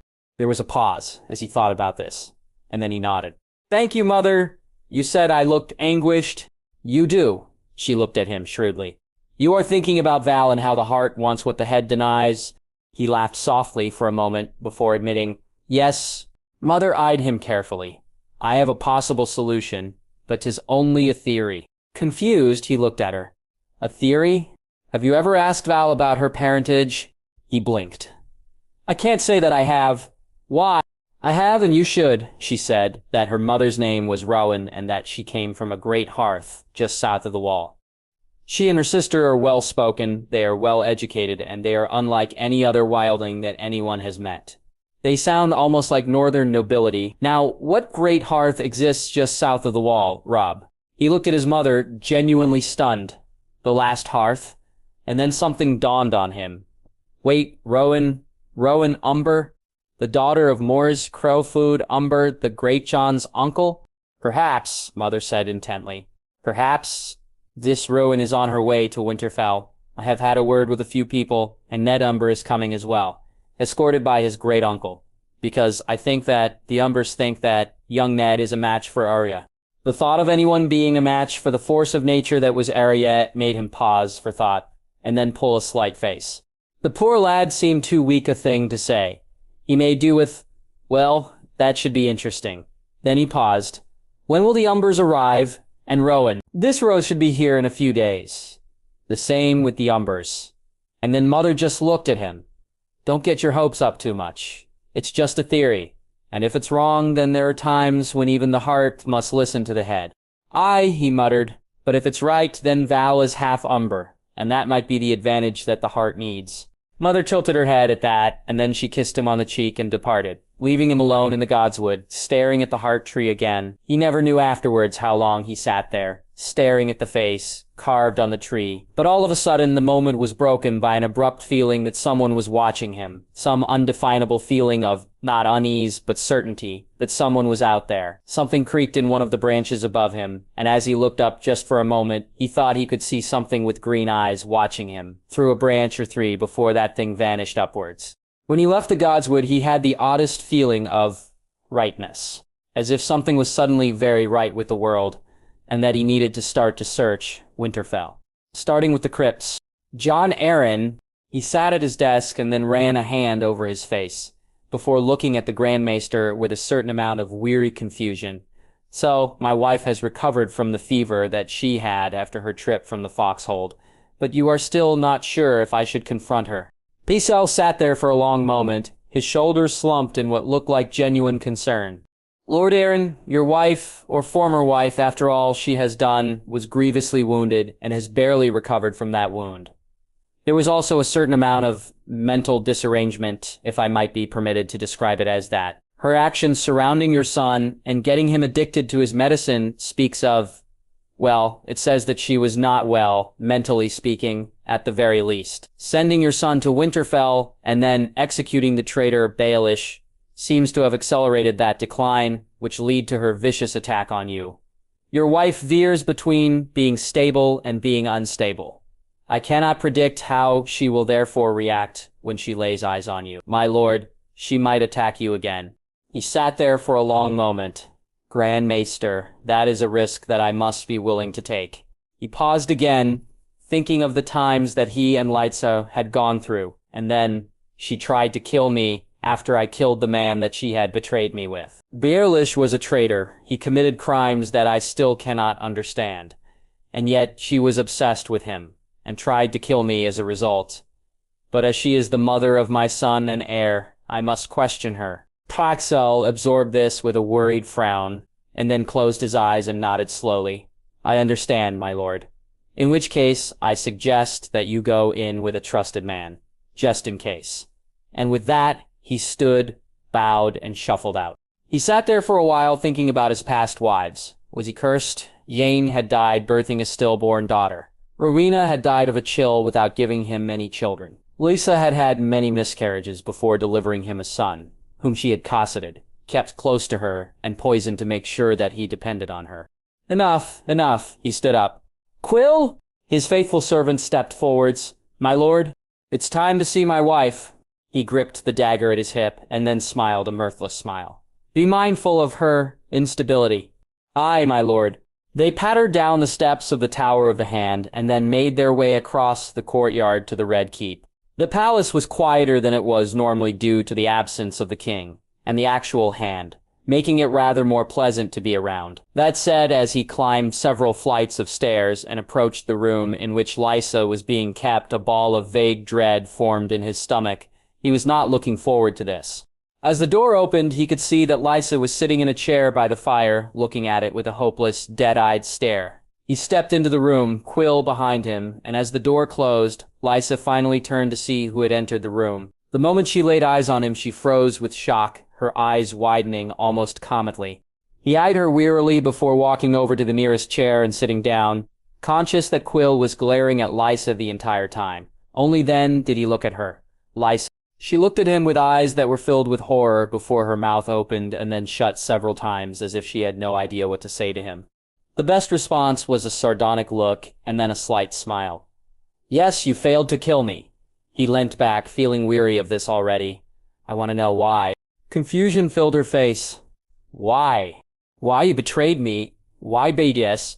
I knew that you knew him as a child, but given his crimes, why listen to that snake? And why poison our son Robert? She shook her head. Sweet Robin, that's his name. He needs me. He sighed and then looked back at Quill, who was a stone-faced and hard-eyed presence at the door. This might take some time. It did. Lysa was afraid of him, shaking with fear. But whenever he mentioned the hated name of Peter Baelish, the words bubbled. Perhaps that should have been babbled out of her. Dear Peter this and dear Peter that. She pressed Jon to give him position after position because she knew how good he was, whilst not knowing how he was achieving that success, the corruption that spread around him, the secret loans, the theft, the bribery, the lies, and of course the murders. Oh, and the poisonings. Baelish had had quite the collection of poisons in those places that he doubtless fondly thought were secret. The one that still gave him chills was the one marked Tears of Lice, along with a note that Lysa can be prevailed upon to use this if Aaron starts asking awkward questions. But it was the poison that she had been giving their son that he wanted to know more about. Again, why? She didn't make a lot of sense at first. He was her precious child, the miracle child, the child that she loved and who had to stay close to her, had to stay safe, had to stay small and on her lap and drink her milk and be mothered, and if he was given the right medicine, then he'd need her forever and ever and ever. And then she said the words that lightened his heart just a fraction, despite the hateful way that she hissed them. He shouldn't have been your son. He should have been Petir's son. It wasn't right. Petir should have been his father. He'd been sure that Robert was his son. He looked like an Aaron. But it was good to have that final piece of proof. He looked over at Quill after she spat the words, and the other man nodded as if to say that he'd heard the words and could swear witness that he'd heard them. And then Lysa let out a torrent of hatred against him for killing dear Petir, who should have been her husband. All she had to do was kill him. Why was he not dead after she had stabbed him? And Petir would come back and save her and love her and be her husband and give her more children because she deserved them, and Catelyn did not with her northern savage of a husband. She became quite animated in her madness until he finally tired of it all and stood up abruptly, making her flinch and fall silent. "We have dear Petir's books and his writings," he said heavily.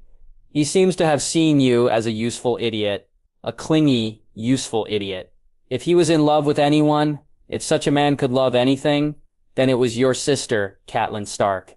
Never mind. You are here, and you have confessed to trying to kill me, to betraying me with Baelish, who was a traitor, and to poisoning my son and heir, the heir to the Lord Paramountcy of the Vale. If we were at the Eyrie, then I'd now have ordered you dragged to the moon door by now and flung through. Instead, I will execute you myself at dawn tomorrow. I should use the same means that Baelish died by. But you are or were my wife, and as the mother of our child, you deserve a quick death. So I'll take your head myself. Your father, by the way, has denounced you as being no Tully, just a disgrace. We will meet again tomorrow, one last time. Prepare yourself." And with that he turned and walked out of the door, passing Quill, who was glaring at Lysa before following him out of the door. It was only after the door slammed closed and was locked firmly by Quill that they both heard the screams and the wails from Lysa. "I will sharpen my sword myself, Quill," he said quietly as they walked down the corridor, "and have my armor polished and a clean surcoat made ready. She has shamed House Aaron, and by all the gods, House Aaron, so the head of House Aaron will execute her. Don't give me that look, Quill. I have enough strength for this." Quill bowed his head reluctantly and then strode off, leaving Jon with the dark thought that at some point he would have to tell his son that he had personally executed his mother. But it had to be done. As high as honor, he could do no less. Daenerys. Her dragons were trying to learn how to fly. It was instinctive, or so the book said. She wondered about the books at times, dry words on dry pages with many theories across them. There were times when she looked at the range of books and wanted to droop, to lower her head against the table and cry. She was so alone. Oh, the servants were friendly, and the food they produced was excellent. She walked twice a day in the hills around Bolthole, knowing that there would always be an unsullied guard somewhere in sight watching for threats. But she knew that despite the others, she was as alone as she had been in Pentos after the fire. There were times when she almost wished that Westeros was still alive. Yes, in his last days, he must have been as mad as she now knew that father had been, but he had still been family, and above all, he had been a Valyrian. Valyria. It haunted her dreams at times. A great empire reduced to ashes by, what? What had the Doom been? There were a lot more theories in the books about the Doom. Some said that it had been a fireball from the sky. Others that it had been a fireball from the sea. Some said that it had been from the ground itself, that the Valyrians had twisted the land, misused its magic until eventually something had broken and warped in a terrible way. Whatever the cause, Valyria was now gone. Anyone who went there never came back. The Valyrians had known everything about dragons, though, and she wished that even just one of them could be there with her, to teach her dragons. She had finally named them. The little black one was Balerion, because why not? It was an illustrious name. The green one was Rhaegal, after her brother. She was a bit confused about that one, but in the books it seemed to make sense. And the white one she had named after her great-great, and then something Aemon. Aemon. She really hoped that she had gotten the Valyrian names right. And now she was watching as her dragons tried to fly. They were fumbling, they were falling, and she had to rush in several times to pick them up and stroke them and reassure them and then place them back on the bench, on which they were perched. But they were starting to fly, to glide at least. With a few flaps of the wing, she was willing them to fly. She wanted them to fly. They would fly. It would happen in the next few days, and it both encouraged her and terrified her. They had to fly. The last dragon that her family had possessed had been a stunted thing that had never really flown. Why had it not? Had it been a plot against her family? So her dragons had to fly, had to keep growing, had to become big and strong. But what if they flew away somewhere and never came back? They were her children, and she didn't want to be alone. She'd written another letter to her great-granduncle on the wall, begging him for any wisdom he could give her. She didn't know when, or even if he would respond to her, but she hoped he would. She hoped. Rhaedas had at least sent her a letter. It had made her feel ill, because it had confirmed the news that her father had been truly mad, that there had indeed been wildfire under the Red Keep, and so many other places, and he had added a postscript telling of what Prince Oberyn's daughter had seen at the wall, of wights and actual others out of legend. The thought of those things, dead people walking and creatures that looked as if they were carved from ice, made her shiver, even though she was perfectly warm here in deserted Andalos. So, what to do? Varys had made it very clear that the Targaryen cause in Westeros was at a low ebb, lower than it had ever been at the moment. But there were creatures from her blackest nightmares marching on the wall, and she felt an odd pull west. She had not heard the call, but perhaps she sensed it thanks to the trickle of Blackwood blood in her. If there was no support in Westeros, then why go there? But if she felt that pull, then surely she had to. It was all enough to give her a headache at times. Varys had it right. She had been pushed out of the nest, and now she had to learn to fly, just as much as her dragons, because the ground was rushing up before her. She heard the sound of boots, and then looked over to see one of the Unsullied standing before her. He nodded sharply, and then removed his helmet. It was gray slime, and once again she cursed the men who had named the individual Unsullied. Lady Targaryen. She didn't correct him. She didn't know if she was a princess still or not. May I help you? She would not call him by that name. Word from Pentos has come. The Bravosi are looking for you. Hunting you, perhaps? We should be safe here, but we will still set guards. She froze for a moment and then sighed and nodded. Very well. I will write to Lord Varys. The Unsullied replaced his helmet, nodded formally, and then walked off, but then she raised her voice again. Unsullied? He turned and looked back at her. You and your brothers need new names. Free names. I will write as such to Lord Varys. For the first time, she saw genuine shock in the eyes of one of the Unsullied. He nodded again, more briskly, and then left quickly, leaving her to watch the antics of her dragons, with little Balerion finally taking to the skies with a great flapping of wings. She hoped that she'd get a response from the wall. Asha, she loved the sea.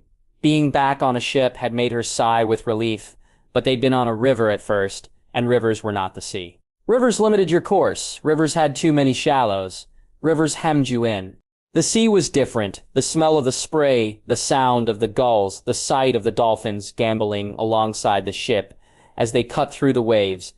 It felt like she could, when willing, steer her ship anywhere in the world on a whim. She looked ahead from her current perch at the crow's nest on the mainmast. She felt as if she had been away from Harlaw for a year instead of the months that it had been.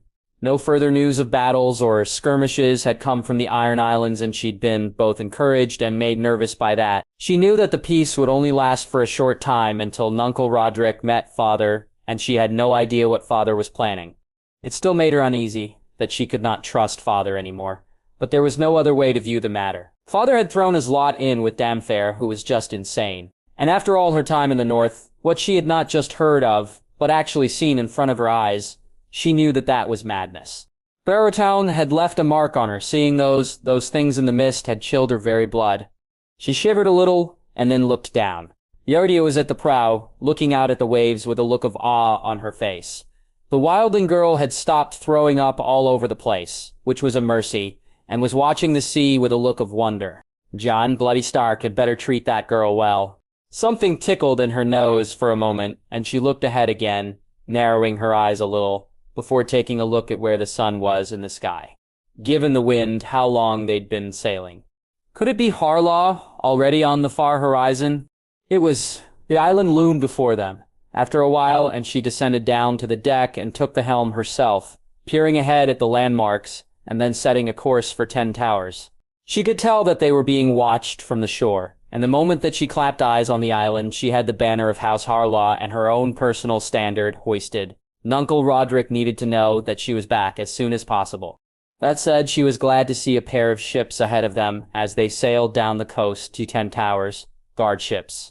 She used her marish spyglass to view them and saw a man with one looking back at her. They passed with waves of acknowledgement, and something of a weight came off her shoulders. Harlaw still stood. By the time that they finally beat into the harbor at 10 Towers, she could see that a crowd had assembled at the wharf, and at the head of the crowd was a familiar figure. Lord Roderick Harlaw was there. She took a deep breath. She was not looking forwards to this. As the ship was steered towards the wharf and the sails were furled, the passengers started to assemble on the deck, and as Stannis Baratheon emerged, surcoat of yellow and black on his chest and flanked by his guards, the crowd saw him and started to mutter. This was what she had been afraid of. Iron Islanders still remembered and resented the Battle of Fair Isle. Greenlanders weren't supposed to win sea battles against Ironborn, and yet, led by Stannis Baratheon, they had smashed the Iron Fleet at Fair Isle. But then, as she snapped the orders that brought the ship to moor at the wharf, and the crowd really started to mutter, something else happened. Jon Stark and Theon both made an appearance on deck with their direwolves. Jon was wearing a Stark surcoat, and Theon his grey-mist one. But her brother also held a Stark banner in his hands, and the moment that the direwolves padded into view, the crowd fell silent.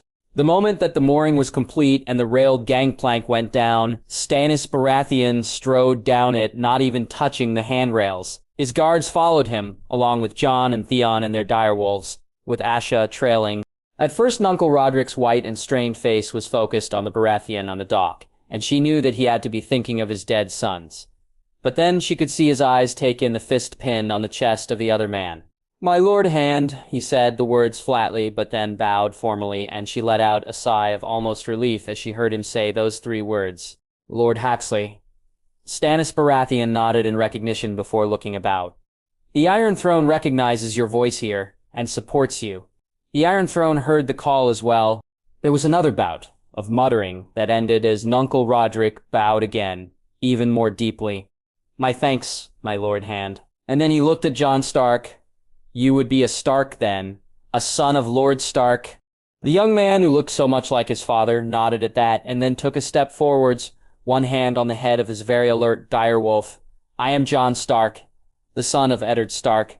You can all see my direwolf, Ghost, here, and I was there, with Lord Greymist here, when the call was sent. The others come. The Stark calls for aid." He took a deep breath. "You are needed."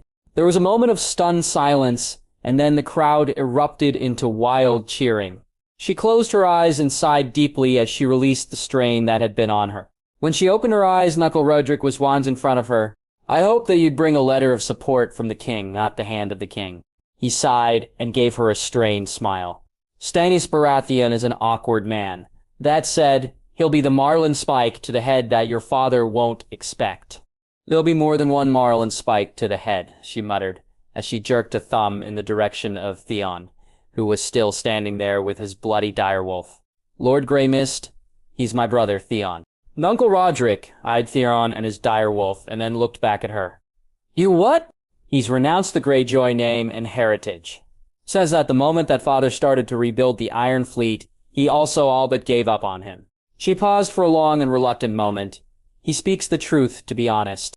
There was a moment of silence, and then her uncle started to laugh.